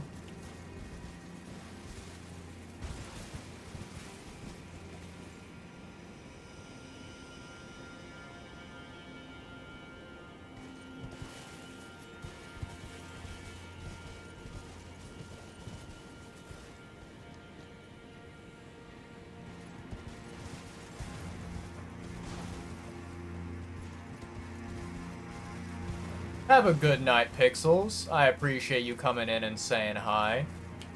Absolute amazing homie. Hope you've been well recently, my dude. And, yeah, have a wonderful, wonderful sleep.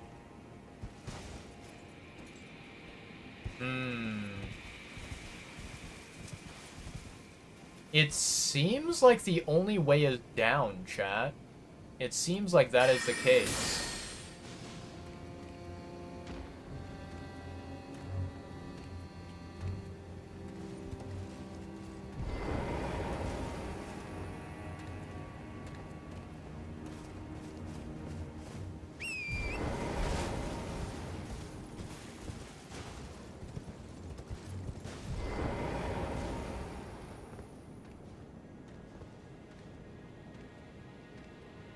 It's so dark that I can't even see if there's anyone out there trying to approach me. But my strategy here is basically I'm going to keep clicking the lock-on button to check and make sure to see, you know, if there's anyone who's coming after me.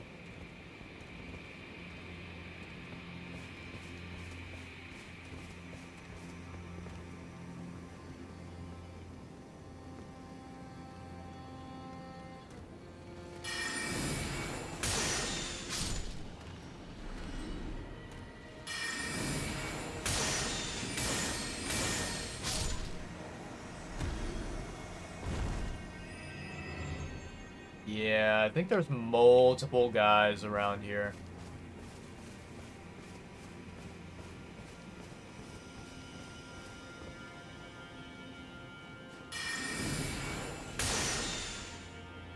Too far? Ooh. I wish I took my, my arrow, what's it called? Arrow, spell with me.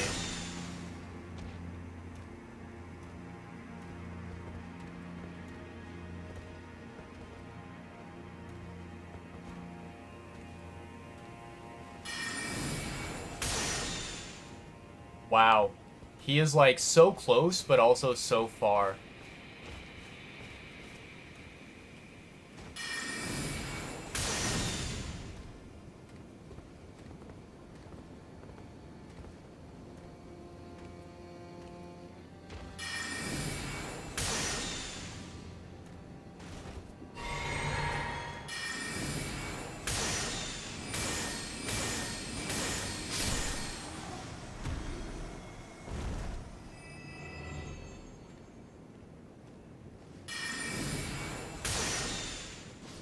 Nice. Okay.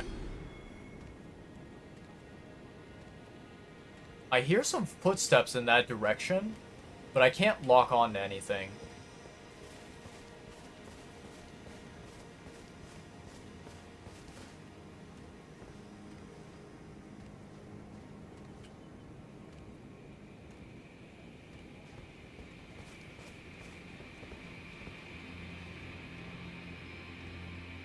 Yeah, Chad, I'm not a big fan of this.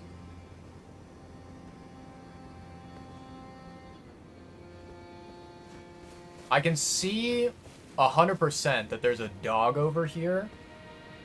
I just can't seem to reach that dog.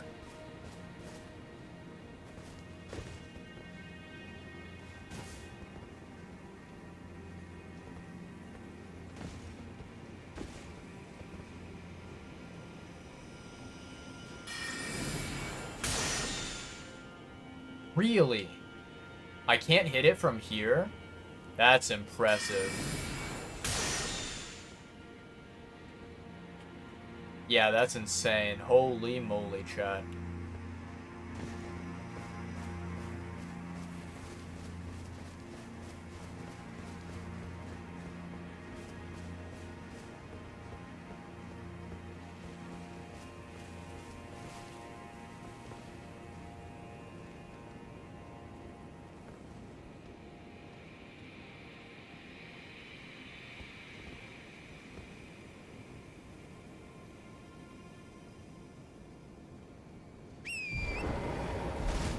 Alright, have I taken my physic yet? Oh, I did.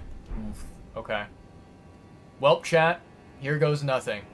It is completely pitch black in here and I can't see a damn thing. We're just literally gonna take Torrent and jump.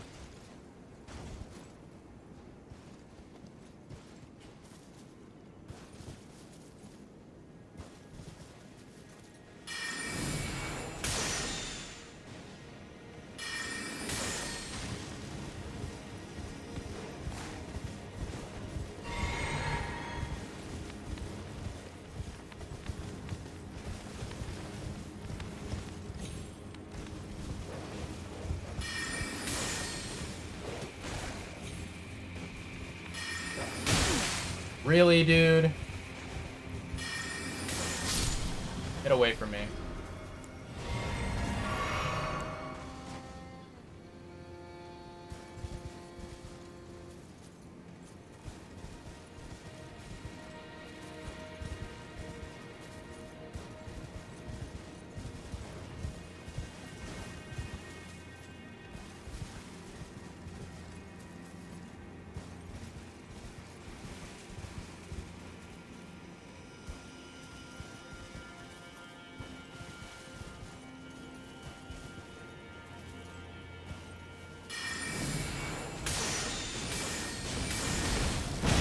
Ooh, yikes.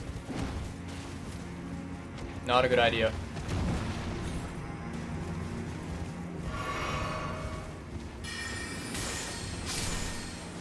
There we go. I think that this guy was the footsteps that I heard.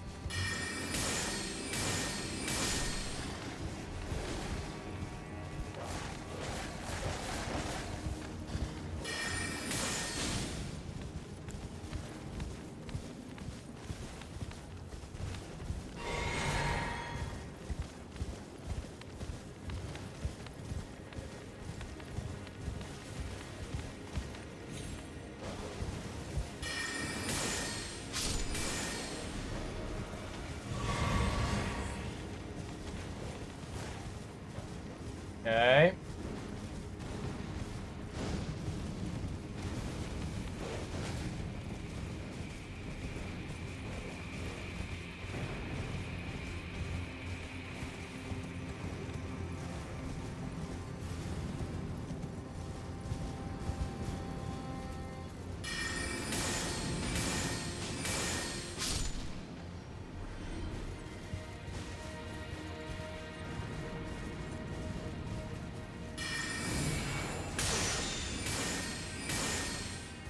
God damn, man. What's going on, user dog? Welcome on in, homie. How you been, man? I am not doing too terrible right now, but depending on how things go in Elden Ring, that may change.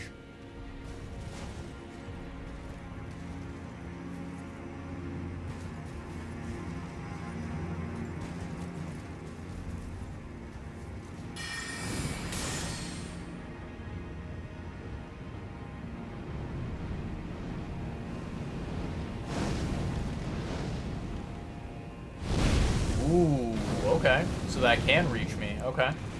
Good to know. Good to know. Sorry about that, Torrent.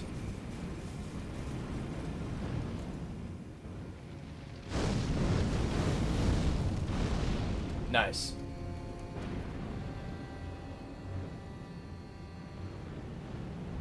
I do 100% agree with that. 100%, without a doubt. I do agree.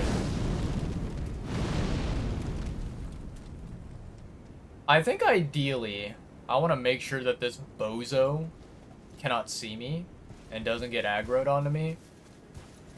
And then I can attack these guys. This is indeed, yes, this is the DLC area.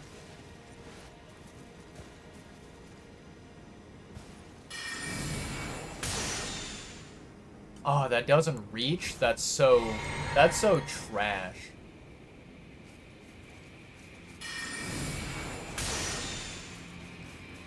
Not even that. Wow.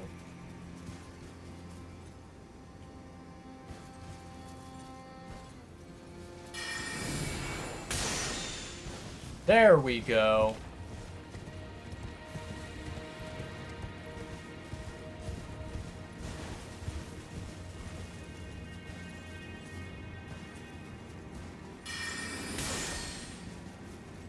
Come back over here, you bozo.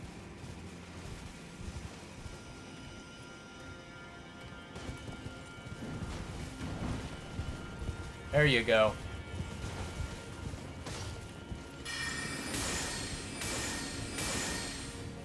None of those are hitting. Really.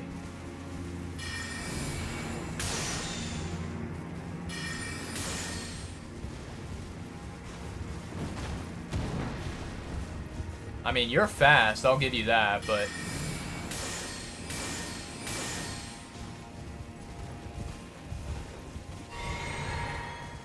Unfortunately, you can't outrun a horse.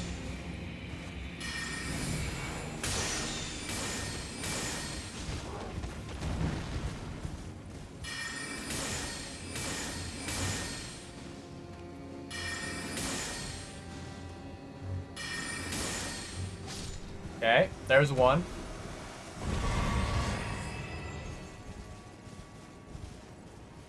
You've never actually got to see the DLC map. Only thing you saw was people struggling on the last boss. I actually, like, the entire time that the DLC has come out, I have intentionally avoided all streams and all videos of the DLC because I want this to try and be possibly a blind playthrough. But if you are curious, right? So, user dog, this right here is the DLC map, right? This entire thing. As you can see in the bottom right and the top left, I have not unlocked the map, like item that will unlock, that will, showcase the entire thing. And, yeah, I feel like I have only ever explored maybe like 10% or 20% of the DLC.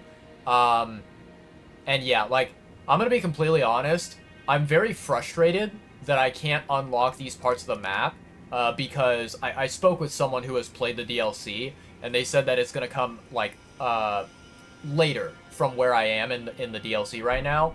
But it's like I am the type of player where I really want to have the entire full map unlocked before I go around exploring, right? Does this one also have underground areas? Yes, it does. Let me see if it'll show you. So, like, okay, there's not really, so it's not like Genshin, where, in Genshin, you can select on the map to show you kind of like a different layer of the map for the underground. That's not what the DLC map is right now, right? At the very least, this is not something that I have discovered yet. Now, if you go back to the base game, if you go back to like the just original Elden Ring by looking at the original map, which is over here, right? So let me zoom out here. This right here is the full entire map of the base game, right? And if you click this button, it'll show you the underground regions here. There's Deeproot Depths, there's Ainzel River, and Sofria River, right? These are the underground areas that you can unlock, right? But in the DLC, so far, there is no, like, underground layer. I will say that, like, there are sites of grace, there are areas of the map where you go down in elevation, and you go down to, like, a lower level, but it's not, like, there's nothing on a different layer of the map, like the base game. At least not yet. I haven't discovered it. So yeah. But hopefully that answers your question, and hopefully I didn't blab on for 10,000 millennia.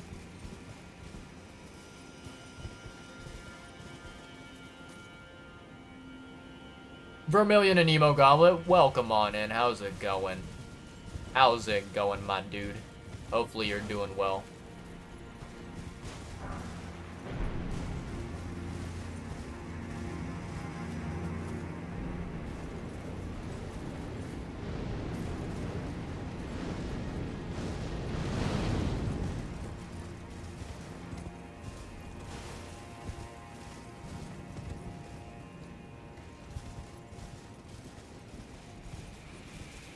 Alright, let me see here.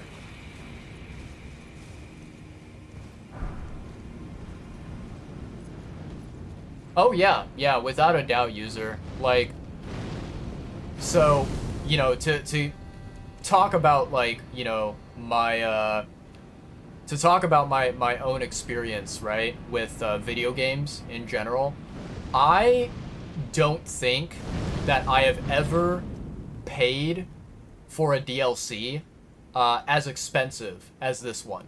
Like, usually for me, whenever I buy a DLC, it's usually like maybe $5 or $10 for like an add-on, I've never ever purchased a DLC as expensive as this one. And I think for this DLC, I think I paid like maybe $45, I want to say. Like, yeah, $45 or something.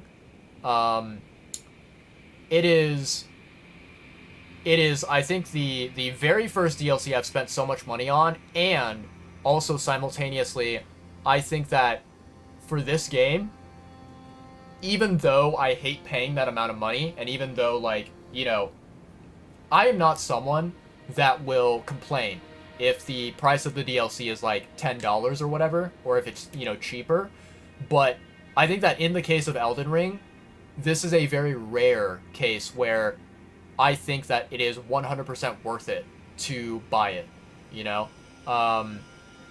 Yeah, like,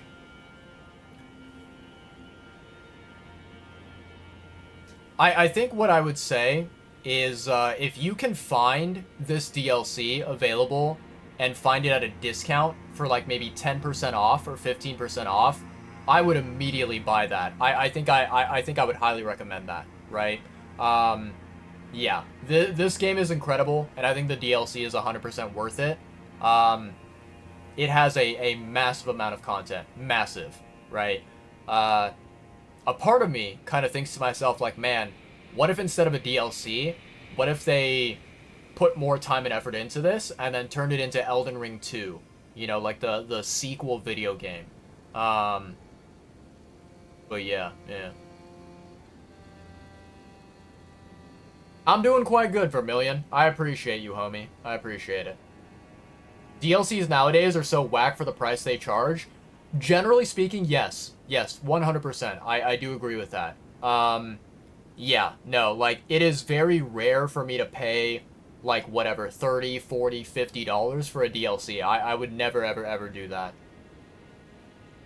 Not to mention BS DLC that contains content that should be in the base game. Oh, 100, yeah.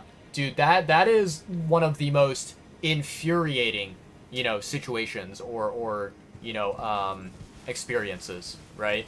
I absolutely despise that. 100%.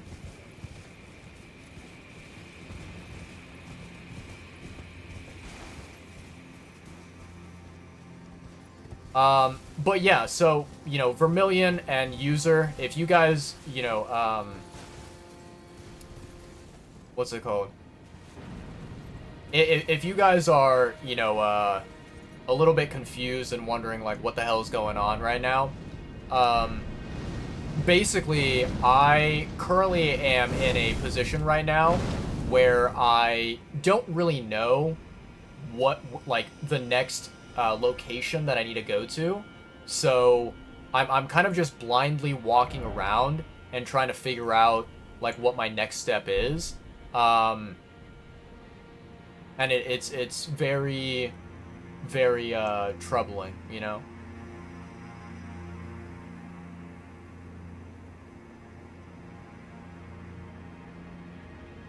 The last DLC you got excited for was Cyberpunk Phantom Liberty. I heard the DLC for Cyberpunk was really good. Was really good. It looks good, but your Cyberpunk trauma is too big. Yeah. That is absolutely 1,000,000% fair to say. Like, the the initial release, and I'm dead, chat. I'm dead. Yeah. Um, the initial release of uh Cyberpunk was that was like a colossal massive failure where I was like, holy shit, how did it come to this? Like, how did this happen? Right? It was crazy, the way that game flopped. And I was like, man, oh man, like, this game was so hyped up and everybody was like so ready for it, and then, like, yeah, it just, bad reception. Really, really bad reception. You know what I mean?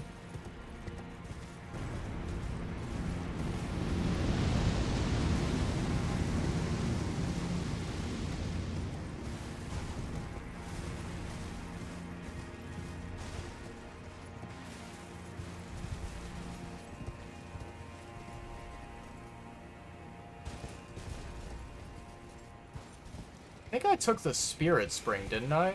I think I did. Because, yeah, I can't go down there. I need to go and pick up my runes.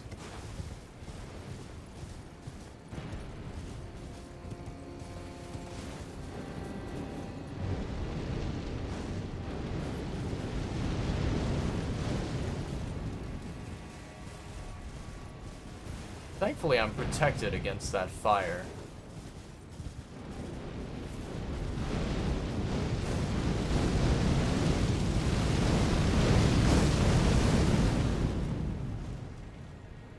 I kind of want him to de-aggro off me so that he stops throwing fire.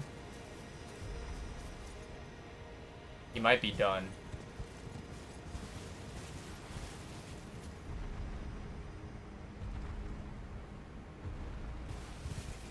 Okay.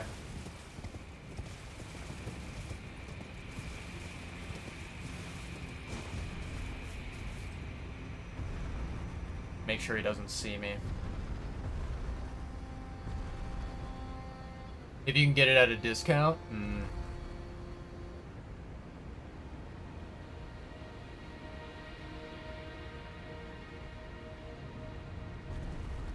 You remember playing Cyberpunk day 1? 15 frames. Oh my god. I'm gonna be honest. Like, I'm someone who has really bad eyesight, you know? But even me, with my bad eyesight, I think that I would not be able to play a game at anything less than, like, probably 30 frames.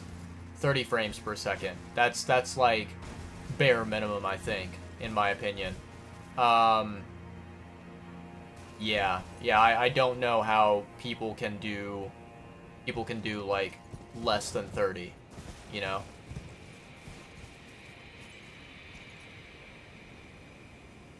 Oh, I see a troll. Can I hit him from here? Ooh, too far away. It's close, but too far away. I actually wonder, where are my runes? Can I grab them?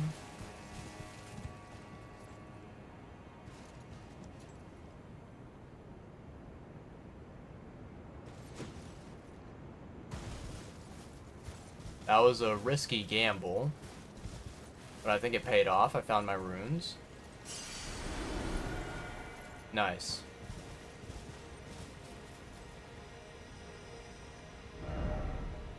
It for sure had a lot of flaws, but compared to most recent games, at least it had something going for it. What's your build for now? So yeah, I can show you that. Let me actually, I'm gonna move my character. You know what? I'm just gonna teleport back to this side of Grace just for safety purposes. But yeah, so, you know, I think, oh, I didn't put it in my stream title. Dang it.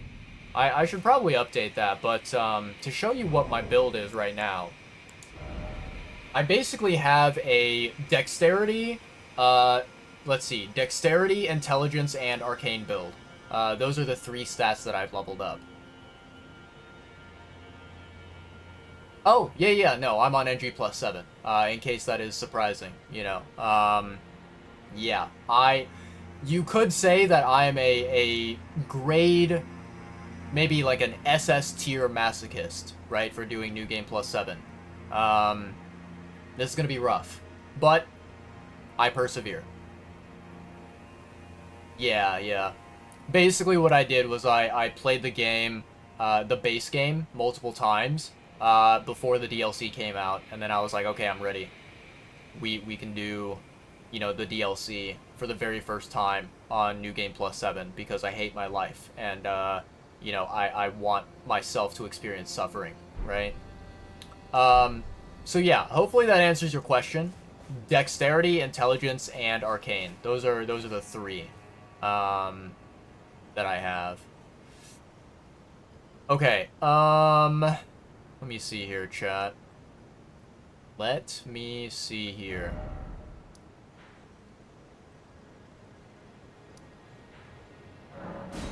So if I were to go here, okay, and then, you know, obviously we don't wake up the annoying, stupid fire golem.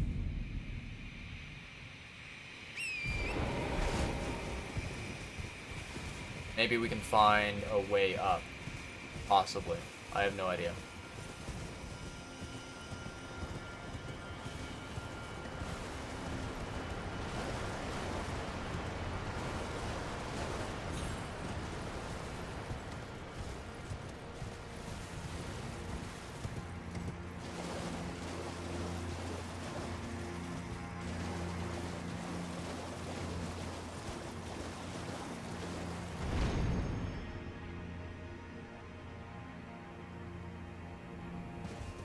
Okay.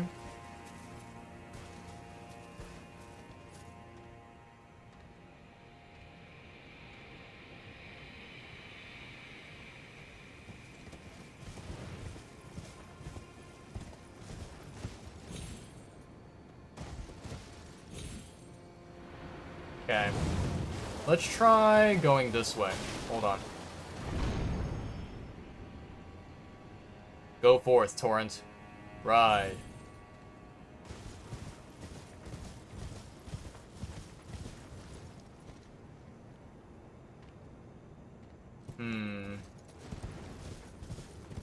Tricky, tricky, tricky. I basically need to try and find a way to go up, but it's very, very hard to do that.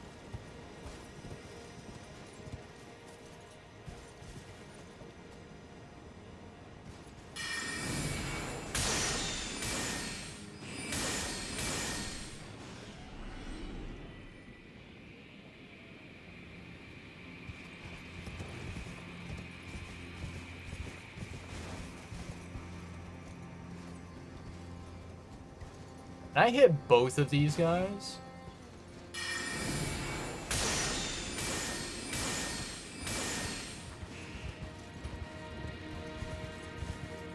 I wasted a lot of FP there. There we go.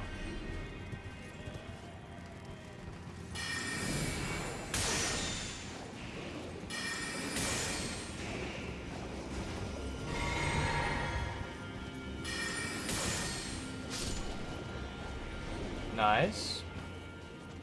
There's nothing over here.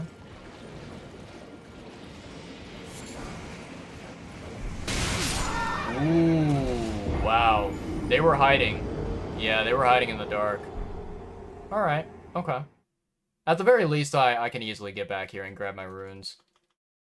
I think that's, you know, for anyone out there who is unfamiliar with the DLC, I think that's one of the biggest problems, is that I feel like the DLC is incredibly dark. In terms of the lighting, I think that there are so many areas that are so poorly lit, and it's very annoying to try and traverse those areas compared to the base game. Like, there's so many kind of like underground areas, you know, and areas where just not a lot of light reaches, you know.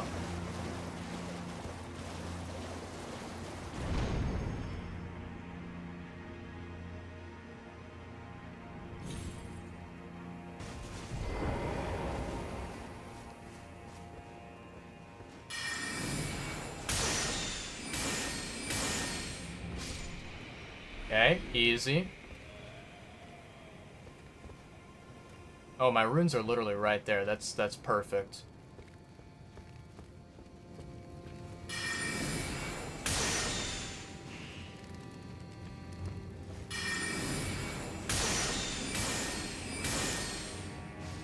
Nice. Alright, let me grab my runes. So, I count 3 enemies here. I think I can aggro them one at a time, but I'm not entirely certain.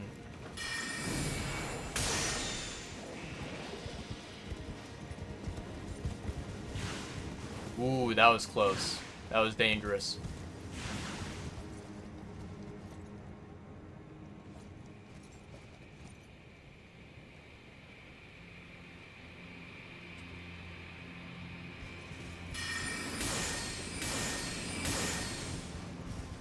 Okay. Then there's this bozo over here. I kinda need him to walk towards me a little bit.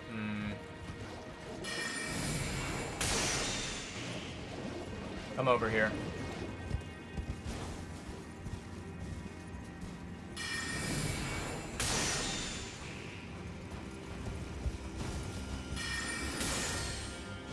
Bye.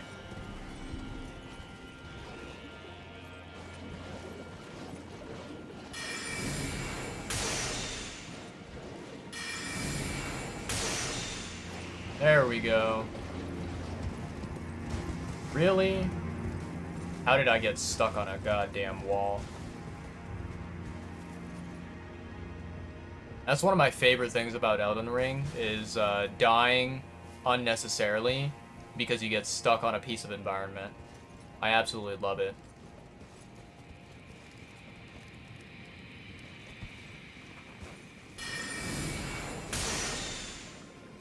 Too far.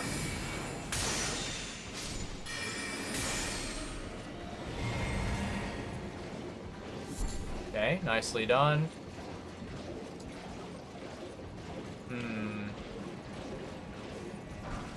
Smithing stone.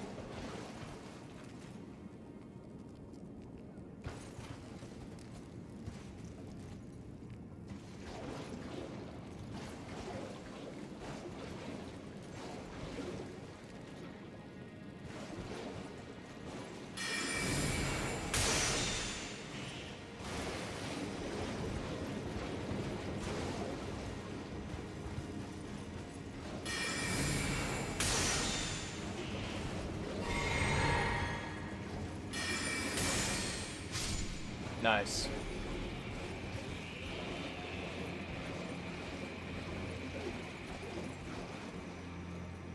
Lots of nasty, nasty enemies around here.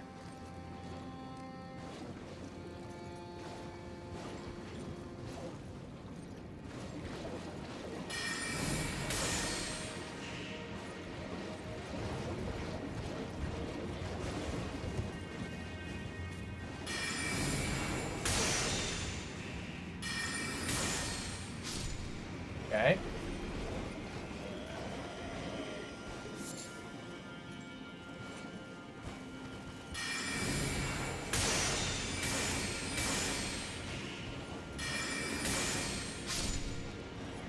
Very, very lucky there.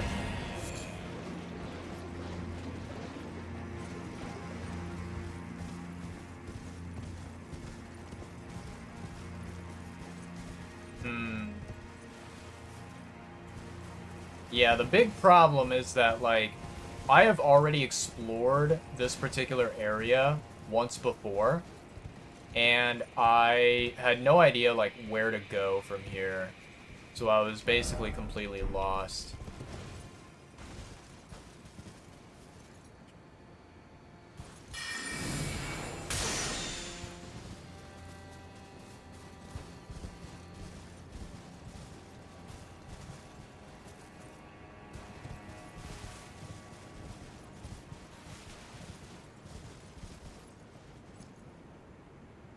Yeah.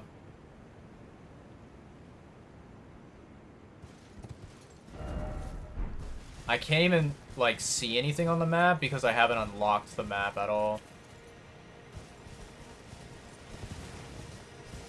Probably the most frustrating thing.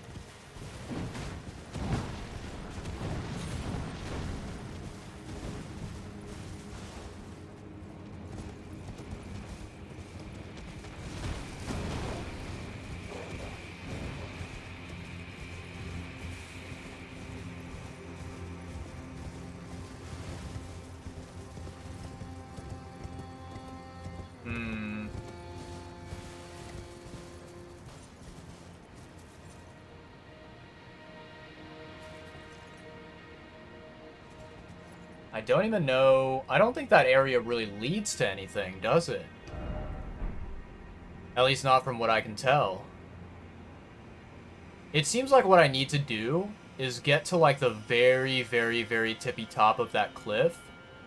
The big problem is that I don't think that there is a method, right? At least there doesn't appear to be one.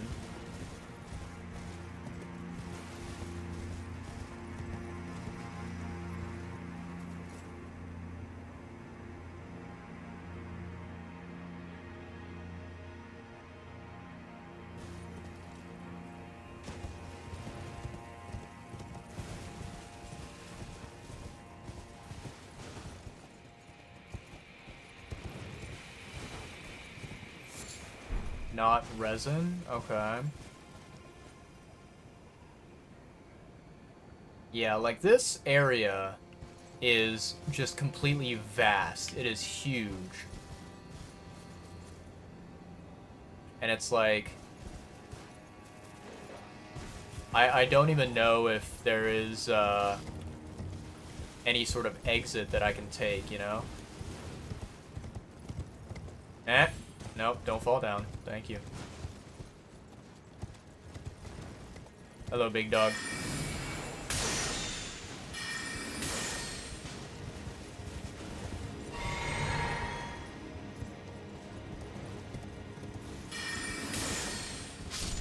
Well, you can just sit there then.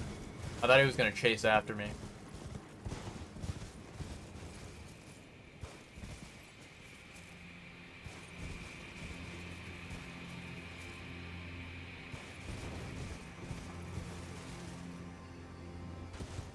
Ooh, I survived that.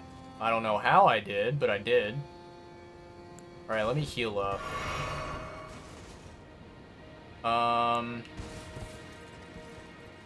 Where can I go from here? I feel like trying to jump down there is a bad idea.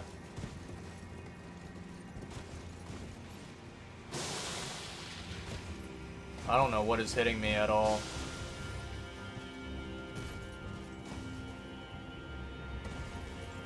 Somehow I survived that.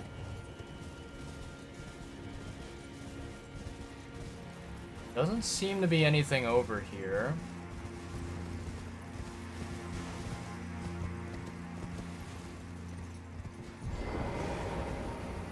I remember taking this platform. This is the platform that brought me upwards, right?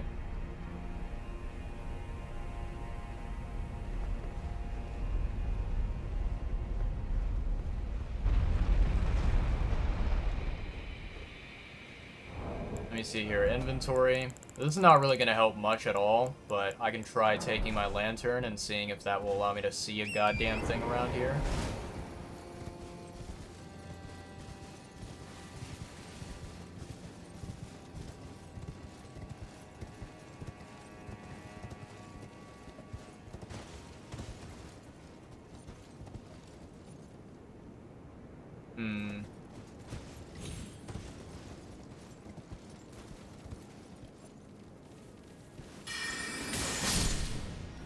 What a weird bug.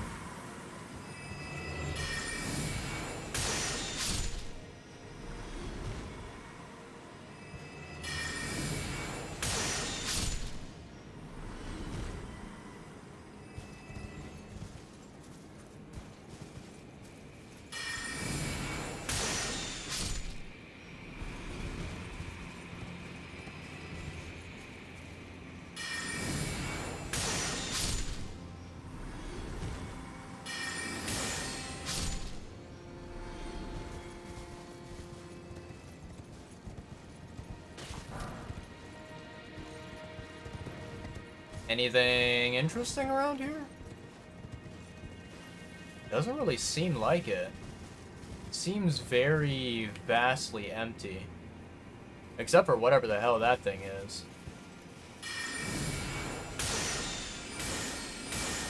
I don't think I want to go near that.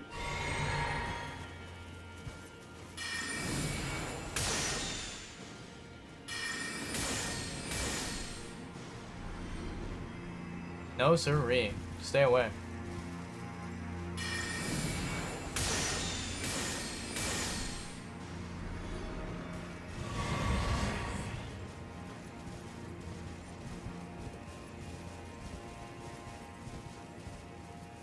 You know, I find it kind of funny that there are these, like, you know, very creepy, bizarre, disgusting creatures that are in Elden Ring, right? These monsters and whatever. Yet, despite the fact that there are these, like, beasts in the game, they don't seem to care about wild animals. They just, like, leave them alone. And it's like, aren't you supposed to, I don't know, be a carnivore or something? Aren't you supposed to eat them? It's so weird. It's like, well, you see, there's a nice deer or a gazelle. No, we don't want to eat that deer or gazelle. We'll go after the weird-looking human creature instead. And it's like, logic? Hello?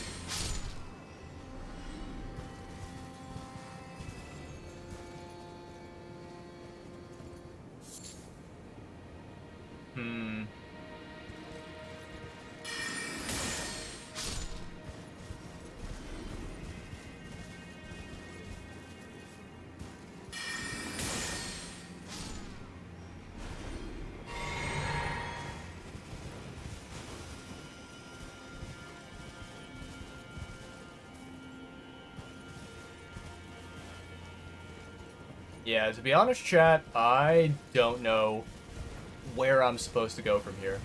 I really don't. I can actually, you know, look it up on the wiki and see what the wiki says, but I feel kind of bad doing that. I don't know. Let me see here.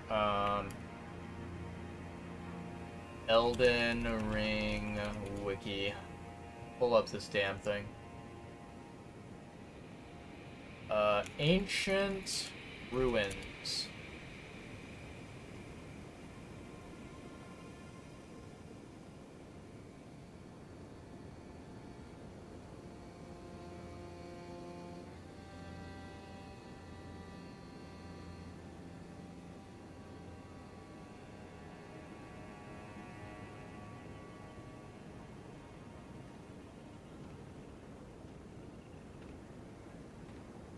I should probably like look up the specific site of grace right here. Rau Ancient Ruins West. Okay. Let me control F that.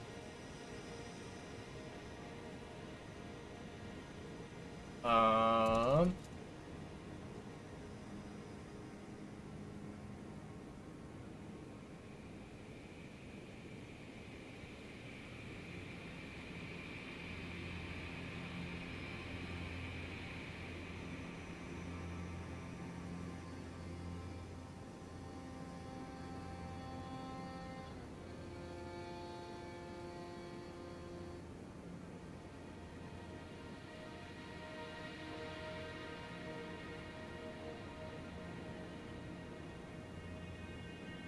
Let me see here. So it says, go through the arches.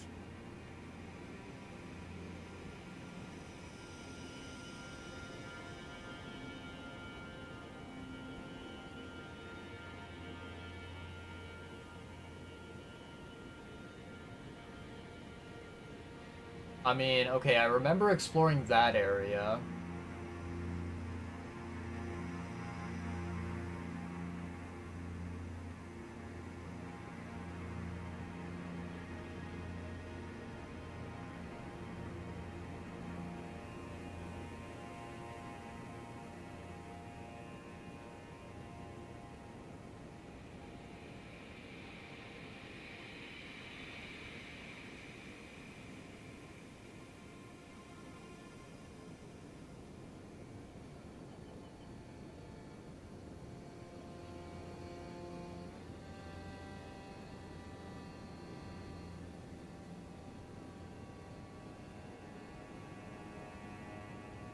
So apparently I'm supposed to be fighting an NPC in some area.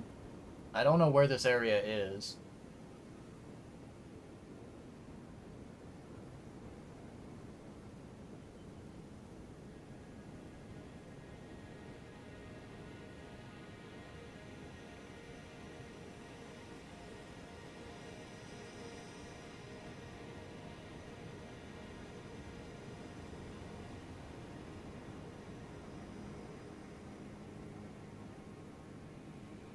I'm trying to see, like, where is the next, I guess, like, site of grace, or the next area on this wiki page.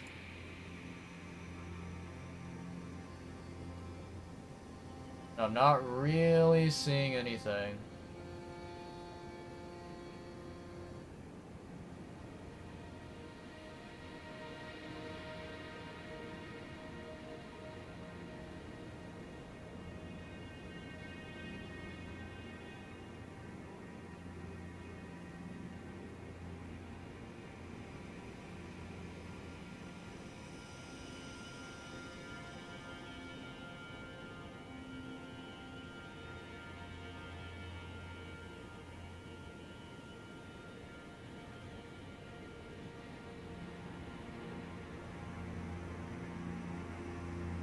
So apparently there is the area where like those Scarlet Rot enemies were, and I think you're supposed to get invaded over there.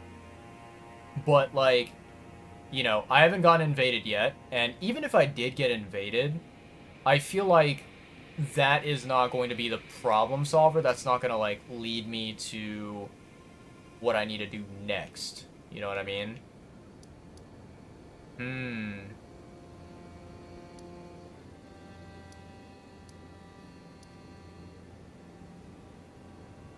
Alright, you know what I'm going to do, chat? This is something I know for a fact will, you know, give us results, and we can kind of, like, chase after this. Basically, I'm going to be looking for an NPC that I need to speak to.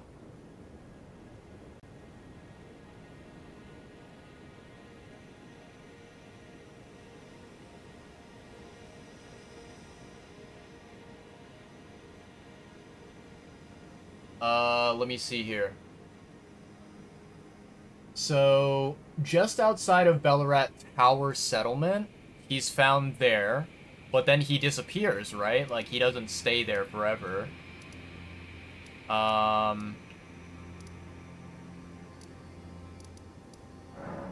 Let's travel over here and let's see if he's, you know, sitting there or standing there.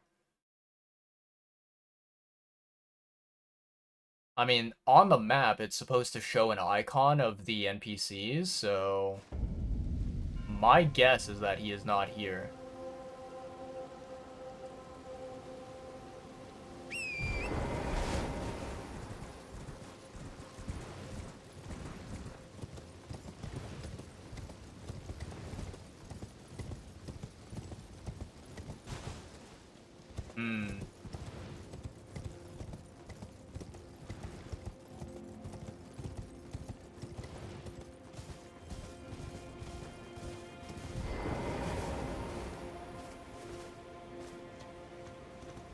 Alright, what's the next location? Shadowkeep's storehouse first floor.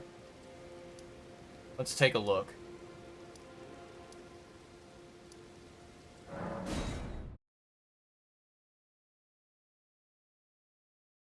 So apparently he's somewhere over here. I just don't know where.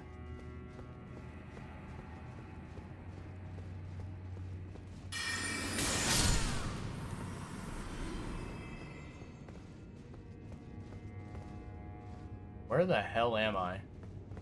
I can't see a damn thing, chat. I hate how, for some reason, my lantern doesn't stay on me.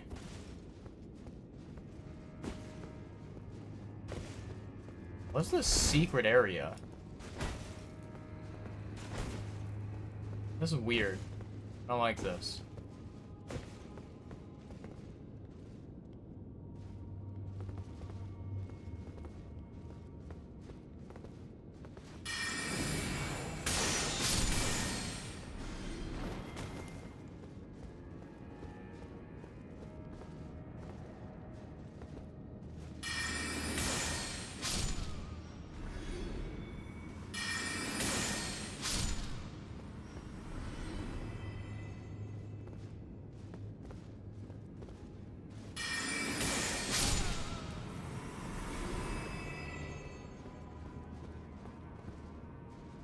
Yeah, I don't know. I'm very confused. I don't see him around here. He's definitely not past here because that's an elevator.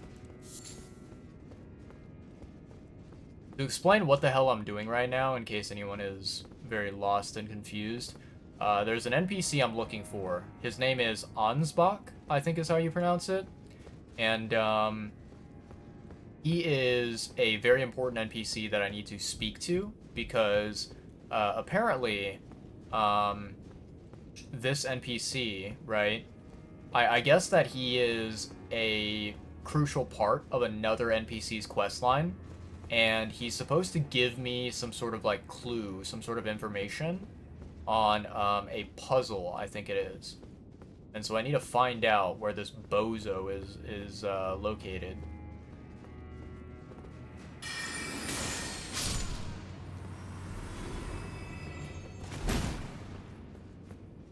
Okay, camera, if you could not be a dumbass, that'd be great. Thank you.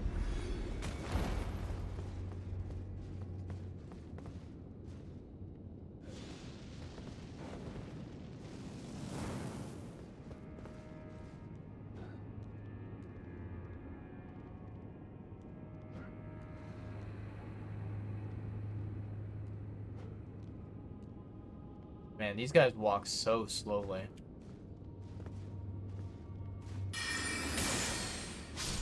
Bye-bye.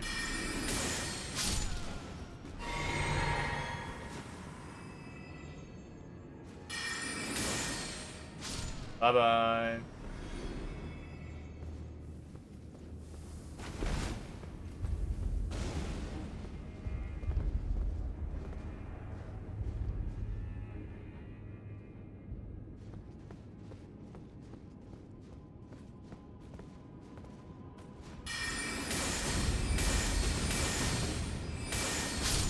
There we go.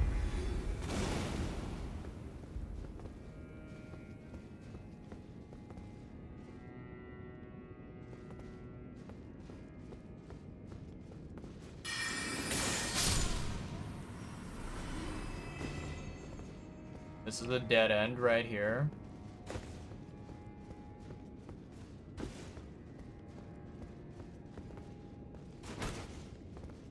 Okay, that seems to be a dead end as well. Am I just, like, not looking in the right area for this bozo?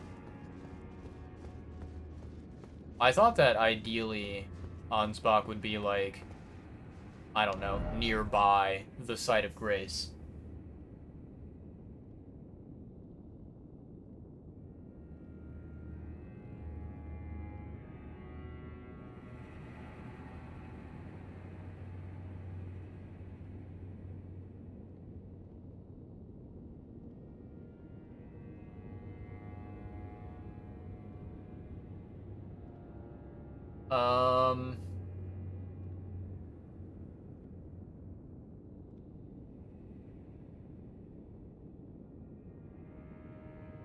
Let me see here.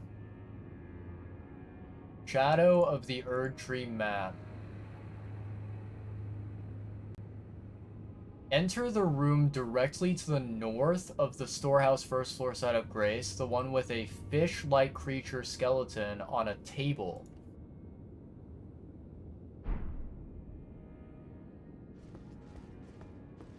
Oh, wait a second.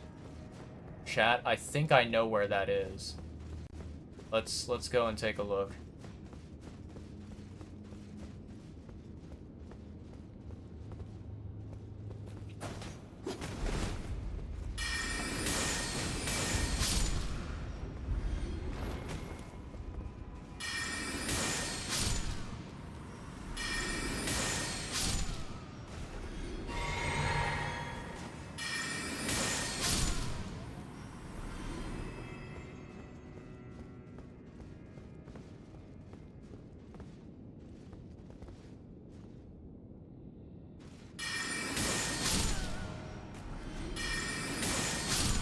Okay, there we go.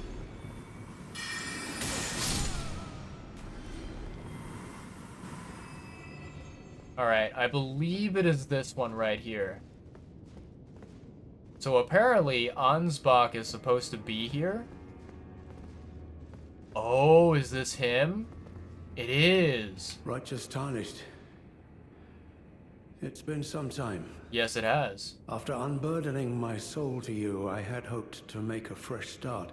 But there was one thought I could not dislodge from my mind. So, here I am. Quite unable to move on. After Lord Moke's slaying at his dynastic palace, it appears his body has been absconded with, and taken straight to kind Mikola.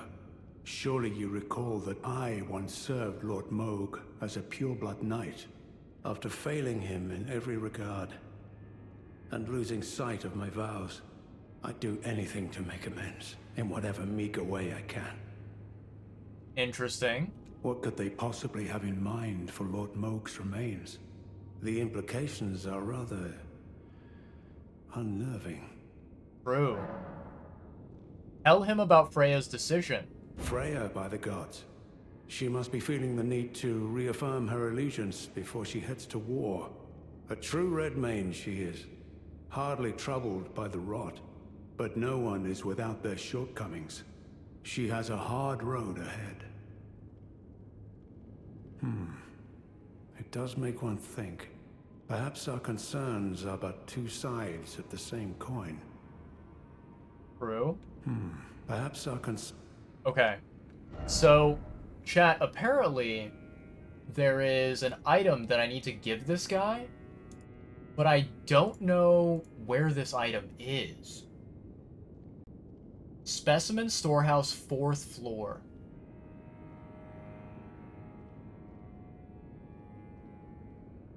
The one closer to the... There's a bookcase in this area, and the one closer to the edge has the item. 7th floor, 4th floor, 1st... Okay, 4th floor. Let's go there.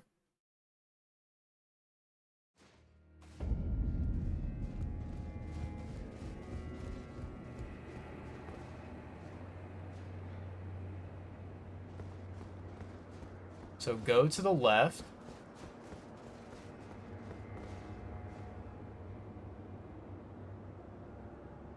Defeat the enemy at the top of the stairs and continue on. Ooh, okay.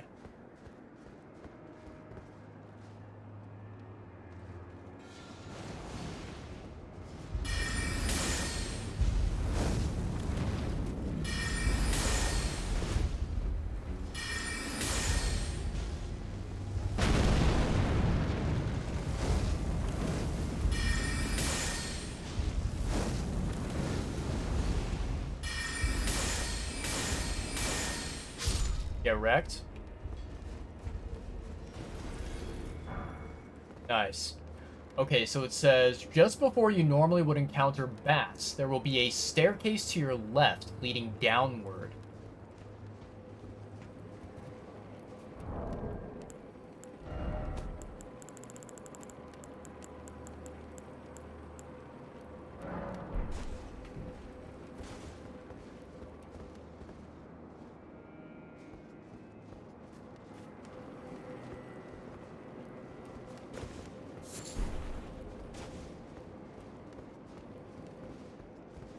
Where are these bats?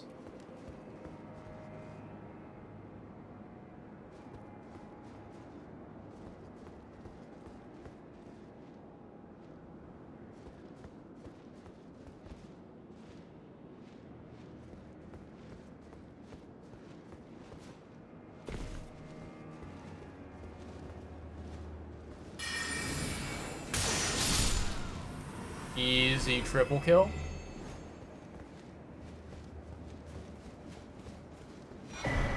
Ooh, nice. A rune. Let's fucking go.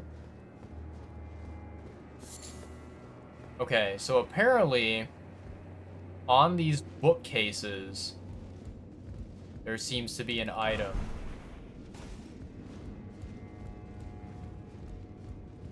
Probably going to be on the other side of the room here. What is this right here? There we go. That's the item I was looking for. See, chat? Thank the Lord that we have guides like this. Otherwise, I would be completely dead lost, and I would have no idea where to go. Alright, so back to the 1st floor. We're gonna give this item to the fantastic Mr. Ansbach. Sir Ansbach. And then we should be able to talk to Freya, and I believe that Freya's questline will move forward, which is really nice.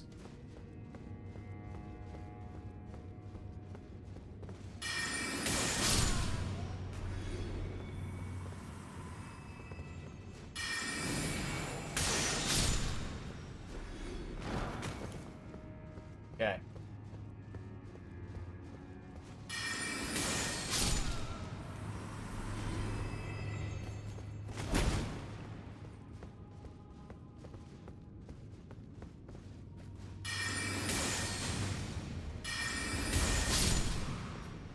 How dare you?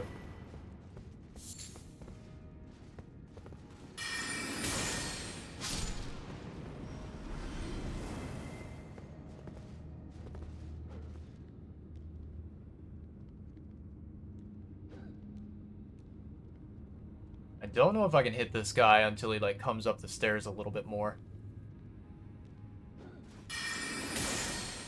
There we go.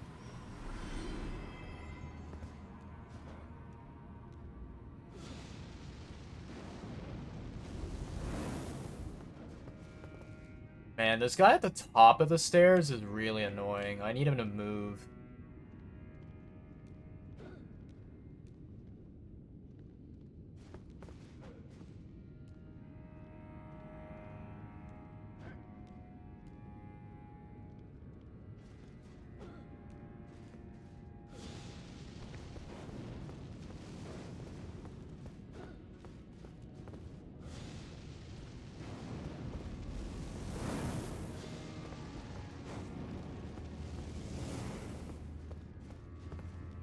Are you gonna come out, you coward? There we go.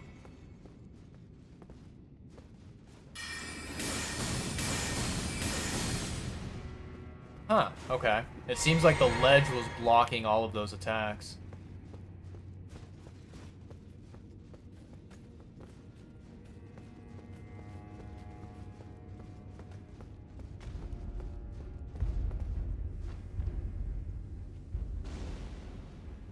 You gonna come up the stairs? He's so short that I can't attack him unless he comes up. Truly a lament moment.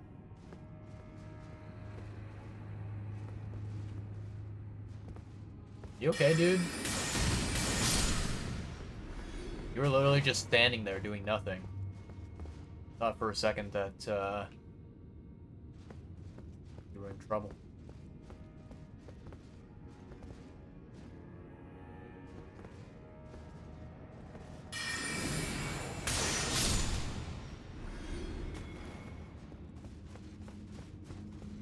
Alright, here we go, Sir Ansbach. Hello, hello. It does make one think. Perhaps our concerns are but two sides of the same coin. Well, what's this? Yes. Yes, I should have known. Even the truth was itself mere folly. As if using Lord Moog to gain entrance to the land of Shadow were not enough.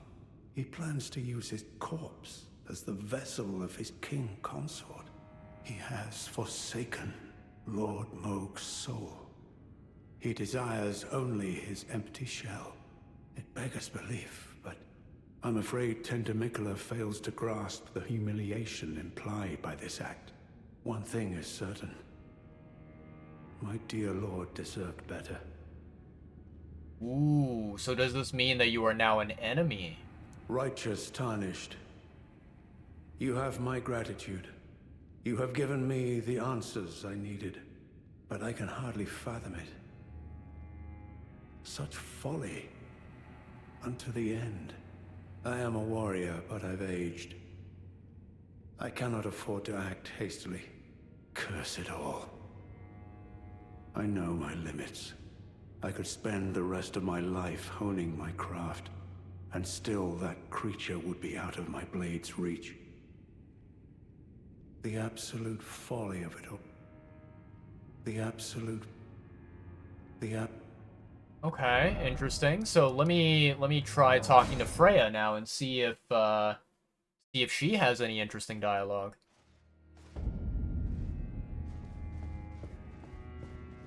I'm afraid I'm busy. Truly. I should have asked Ansbach to impart his knowledge when I had the chance. I'm afraid I'm busy. Truly. I should have asked Ansbach to impart his knowledge when I had the chance. Okay. So, let me then look up this NPC here and see, like, do I need to chat with Ansbach in order to give her advice or something?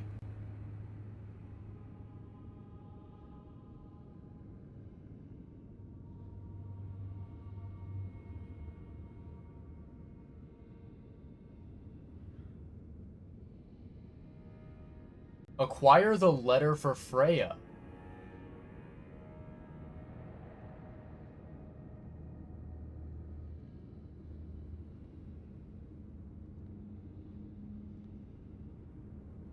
Wait, but... Okay, hold on. Give me a second. So let me look at Sir Ansbach.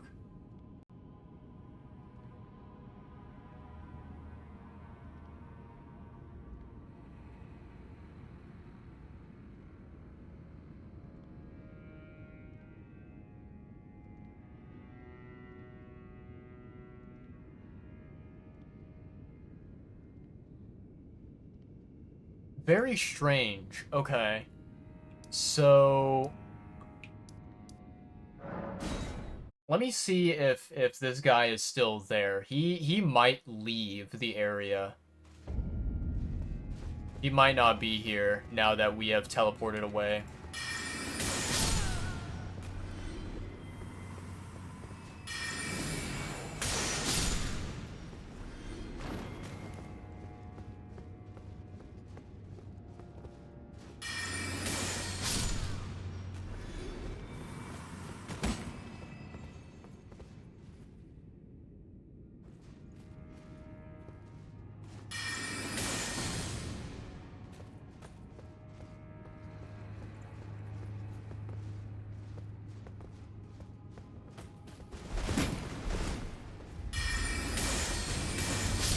There we go.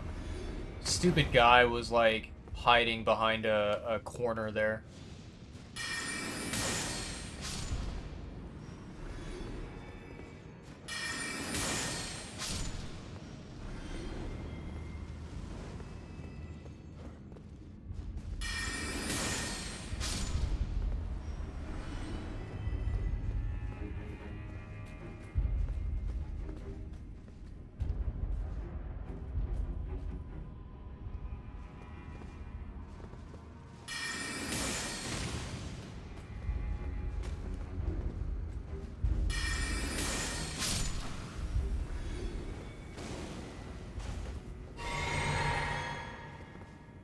Okay. Wait for the poison to go away. Now we keep moving.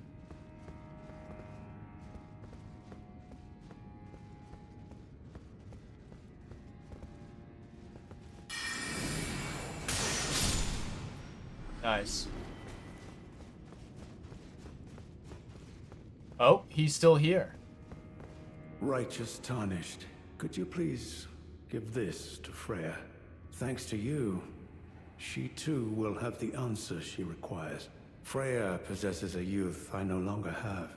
This knowledge will surely stoke the flames of valor within her. Yes. I can see her barreling into the fray right now. Nice, there we go. Okay, that's the item that I needed.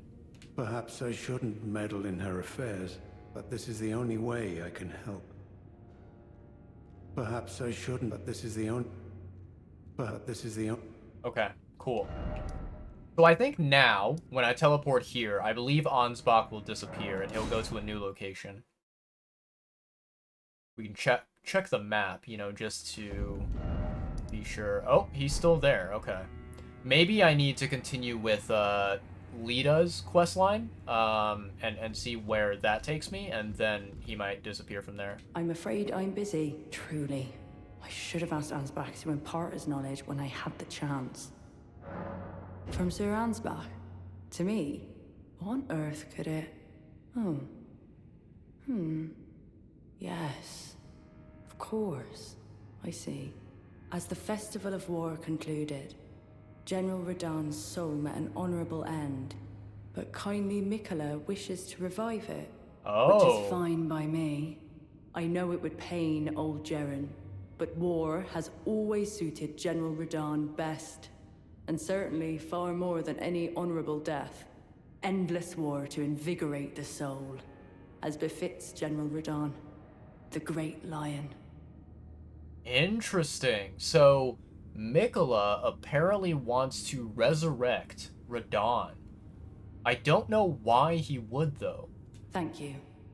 Now I finally cast off my misgivings. Tell him, if we should meet in battle, to face your bow would be fine enough, but to face your blade would be an honor. Golden Lion Shield. Ooh. Okay. All that remains is the fight. For our kind Mikola. All that remains is the... All that remains is... Okay, interesting. Very, very interesting, chat. So... Is Lita still here? I wonder, like, is there something that I need to do for Lita in order for her to, you know, move to a different location? Hello, Lita. I've come to a realization. There's ample evidence. Without kindly Mikola's influence, I'm quite mistrustful of others. I'm quite... Okay, interesting. We meet again, I see. Comrade in arms, upon his end. Did you see Mesmer's face? 'Twas sublime. A very tangle of snakes. To think he dared call us savages, when he himself was most base of all. Well, I'm glad you are getting a kick out of it. To say the least. I am to you indebted, yet unquenched remains my thirst for revenge. The death of Mesmer was merely the start. Now comes the Piper to collect from Marika, her offspring, and all the Erdtree's denizens. In vengeance for the flames, my blade I wield. If Mikola's redemption soothes the ache that throbs within, demanding blessed vengeance, then I wish not to be by him redeemed. Interesting. So this guy is like turning into a proper villain. If Mikola's then I wish... If then I... Okay.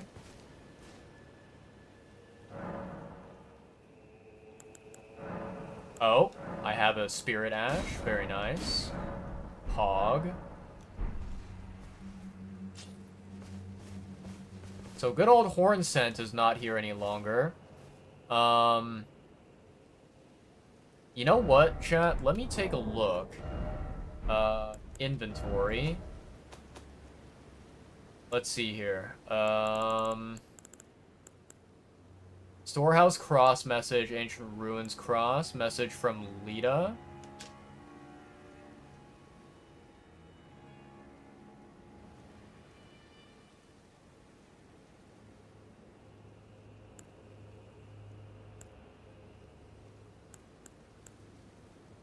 Let me see here. We need the kindling of Sir Mesmer.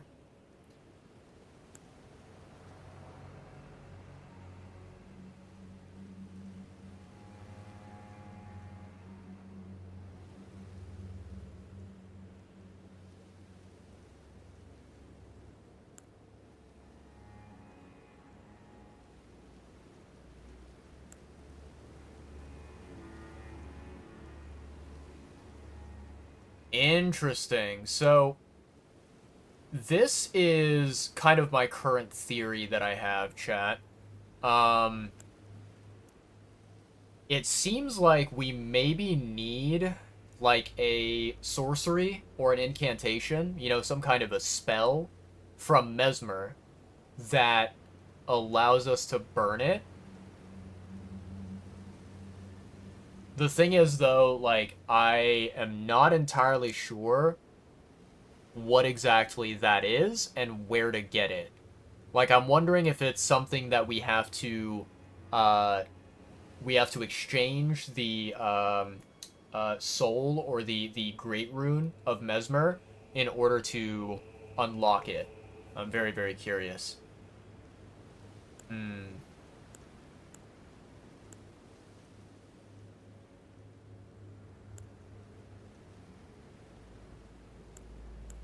Okay, okay.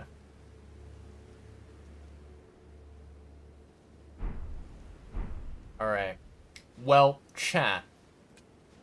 Unfortunately, I think that our time today has come to an end. I've been live for almost a solid 6 hours here. I'm pretty sure by the time I do my outro and stop blabbering on and on, it'll be 6 hours. You know, for those who don't know, Monday, which is technically today already, but tomorrow, I have my very first day of college classes for the fall quarter. And so it's going to be pain. It's going to be hell. I'm not looking forward to it. Um, yeah. So I do need to. Good luck on classes. I appreciate it, user. Yeah, I've got one class that is like, you know, in person. It's on campus, and then I have 3 classes that are online that I'm gonna be doing. Um, so I very likely need to get some sleep because it is already 3 a.m. in the morning for me. Um, yeah, and so, you know, today we will end the stream here. Uh, I did mention this before, but just as a little bit of a reminder, I think that because of my sort of like new stream schedule, right?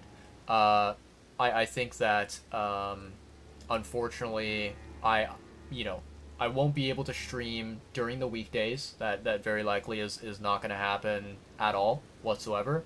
And then I'm going to try to continue streaming Friday, Saturday, Sunday as I normally do, but the thing is, especially with my online classes, I don't know if they're going to be giving me homework assignments that happen on those days, right? So there might be a situation in the future, right, the next couple of months, where I am potentially forced to like postpone my stream or change it to a different day or something like that, based on my class schedules, right?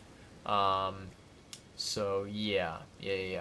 But in any case, chat, I think that's gonna be it. I think that's really all there is for today. I had a fun time playing Elden Ring. I feel honestly, I feel very, very what's the word? I feel very satisfied that I managed to kill that really stupid, annoying boss in such a cheesy way, right? Wasn't here the whole stream, but it was fun while it lasted. Yeah. User, if you are, by any chance, interested in Elden Ring content, I actually would recommend that you, like, go to the VOD of this stream and watch, like, maybe not the very beginning of it, because the very beginning I played Genshin for a little bit, but when I started playing Elden Ring, there's a specific part of the stream where I fought this one boss enemy by the name of Commander Gaius. He's actually a boss that I encountered last stream, but last stream I could not defeat him, and I walked away, shamefully, and I had to end the stream.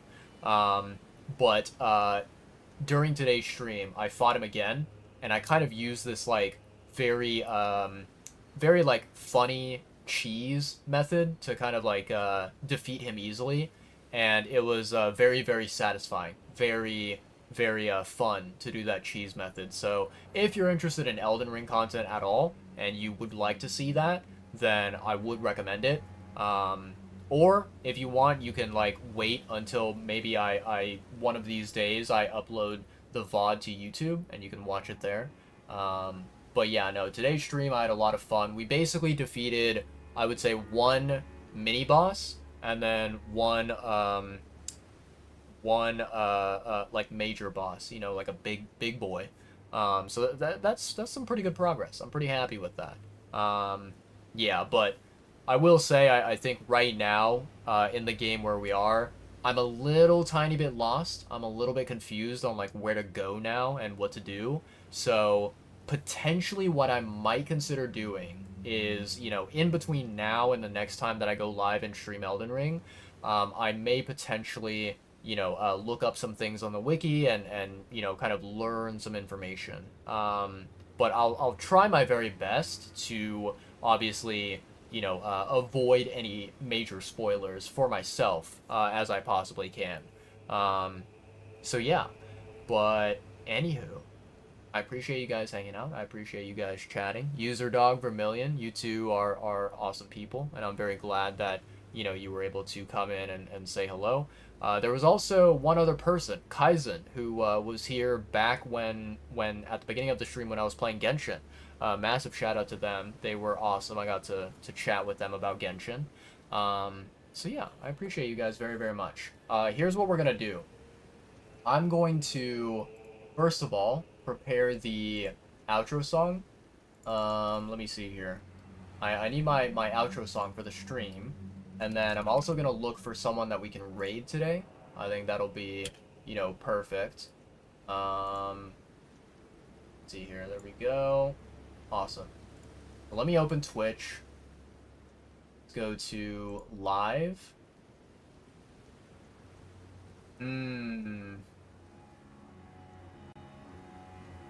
This is tough. User, I will give you a choice here, since, you know, since you are in the chat right now, and I'm going to be raiding over to someone else. We have basically, I would say we have two options, right? There's three options, but one of them I feel like is not really a good idea to raid. Basically, here's the two options, okay? Number one, we can raid a streamer that I follow, who is a really cool dude. He is, I believe, a Filipino streamer, right? He is Filipino, but, you know, he is very chill, very cool, and he loves playing a lot of, like, retro games, right? It looks like right now he is currently playing Final Fantasy IX. Very interesting game. I've never played, like, any Final Fantasy game, but I think that Final Fantasy IX is a game that a lot of people seem to enjoy. Maybe, potentially, I don't know. So he's streaming Final Fantasy IX. That is option number one, right? Another option, you know, in case you don't know about this channel, there is a massive content creator by the name of Pirate Software, who is a really cool guy. He actually, like, runs an official ferret rescue, like a sanctuary, right? Where he takes care of ferrets, you know? And I think they have, like, I think they have, like, 50 ferrets now. Maybe 40-something, 50 ferrets in their care. And in case you weren't aware of this, the ferrets have their own live stream, like a separate live stream. There's a channel called Ferret Software where you get to watch the ferrets in their natural habitat, kind of just chilling. You know, they walk around, they play with one another, things like that. So we can raid the ferret channel and just chill with some ferrets, you know, for the rest of tonight or the day, wherever in the world that you're located. Or we can go and raid the Final Fantasy IX streamer. The choice is up to you, user. I'll let you decide. I don't mind either choice, but I think, like, you know, for me, the way I see it is, if I raid the ferret channel, you know, I can just raid and then go to bed, right? I can relax. I think if I raid the Final Fantasy IX streamer, I may potentially have to, you know, chit-chat with the host of the channel, who is a really, really nice guy, really cool guy, but it is 3 a.m. in the morning for me, so I feel like maybe ferrets might be the better option. Oh, you're familiar with the ferrets. That's good. That's awesome. Yeah. Go Bing chilling with the ferrets? Nice, nice, nice. Yeah. Final Fantasy IX, we go next weekend? True. Very true. Yeah, for sure. Okay, so let me first give a very quick shout out to the ferret channel, right? So that people out there are aware of it. I think this is how you spell it. There we go. That's the ferret channel. I'm gonna type in raid ferret software. There we go. And yeah, we can get the outro going. Let's do this, chat. By the way, just, you know, a little bit of a fun fact in case anyone out there is curious about this. Apparently, all of the, like, ad revenue that the Ferret Software channel gets, every single penny of it goes towards taking care of the ferrets and, you know, maintaining their health, making sure that they're, you know, fed and you know, are able to live comfortable lives. So, you know, yeah, it's a very, very beneficial stream channel to support, right? Even if you sit there and you watch ads, your ads that you're watching go towards, you know, giving these ferrets a chance to live longer and longer and longer. So, yeah, and then obviously if you subscribe to the channel, you don't see the ads, but you still, you know, help to support financially the ferrets. So that's awesome. But yeah. Okay, chat, let's do this. I'm going to say my outro. I'm going to start the outro song, and then I'll get the raid going immediately after the song ends. That's what we'll do. So let me put my controller down. I'm gonna grab the fluffy capybara mascot. Ugh, he's so massive. Hello, big boy. How do you do? He's so big. Okay. Anywho, chat. I appreciate you guys hanging out today. You know, I'm actually very, very happy that I got to play Elden Ring. You know, I thought that maybe today I would only get to play Genshin and you know, Wuthering Waves or gacha games, you know? But I'm very happy I got to you know, play a little bit of Elden Ring, and thank the Lord that we didn't have the same problem that we had on Saturday. For those who don't know, on Saturday I had a technical failure where my PC just shit itself and it restarted immediately without my consent. There was some kind of like error message, I don't know, it was some kind of critical failure of my PC, and in the middle of my stream my PC just shut off and then it turned back on. So basically Saturday's stream got cut in half, which was very unfortunate. Thankfully we didn't experience that today. I'm very happy about that.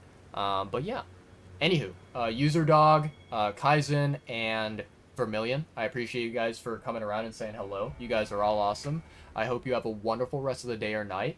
I want everyone out there, whether you were watching the stream, you currently are watching the stream, or you will be watching the VOD in the future, yeah, I want all of you out there to have a wonderful time, right? Stay safe out there, stay happy, stay healthy, eat lots of yummy delicious food, make sure you guys drink plenty of water, always, you know, take care of yourselves, right? Stay comfy, stay cozy out there. And yeah, I'm gonna say good night and farewell, you know, from my end. So much love to all of you beautiful human beings, and yeah, that's it. Cool. All right. Yeah, much love to you too. Oh yeah. If you can make it, definitely do so. If you can't, I totally understand. You know, everyone has their own priorities. Everyone has their own lives to live. So yeah. Cool. All right. Much love to you guys. Good night. Farewell. Let me swap over to the ending screen and I'll start the outro song right now. All right. Peace out, guys. See you later. Until next week. Next weekend. Bye.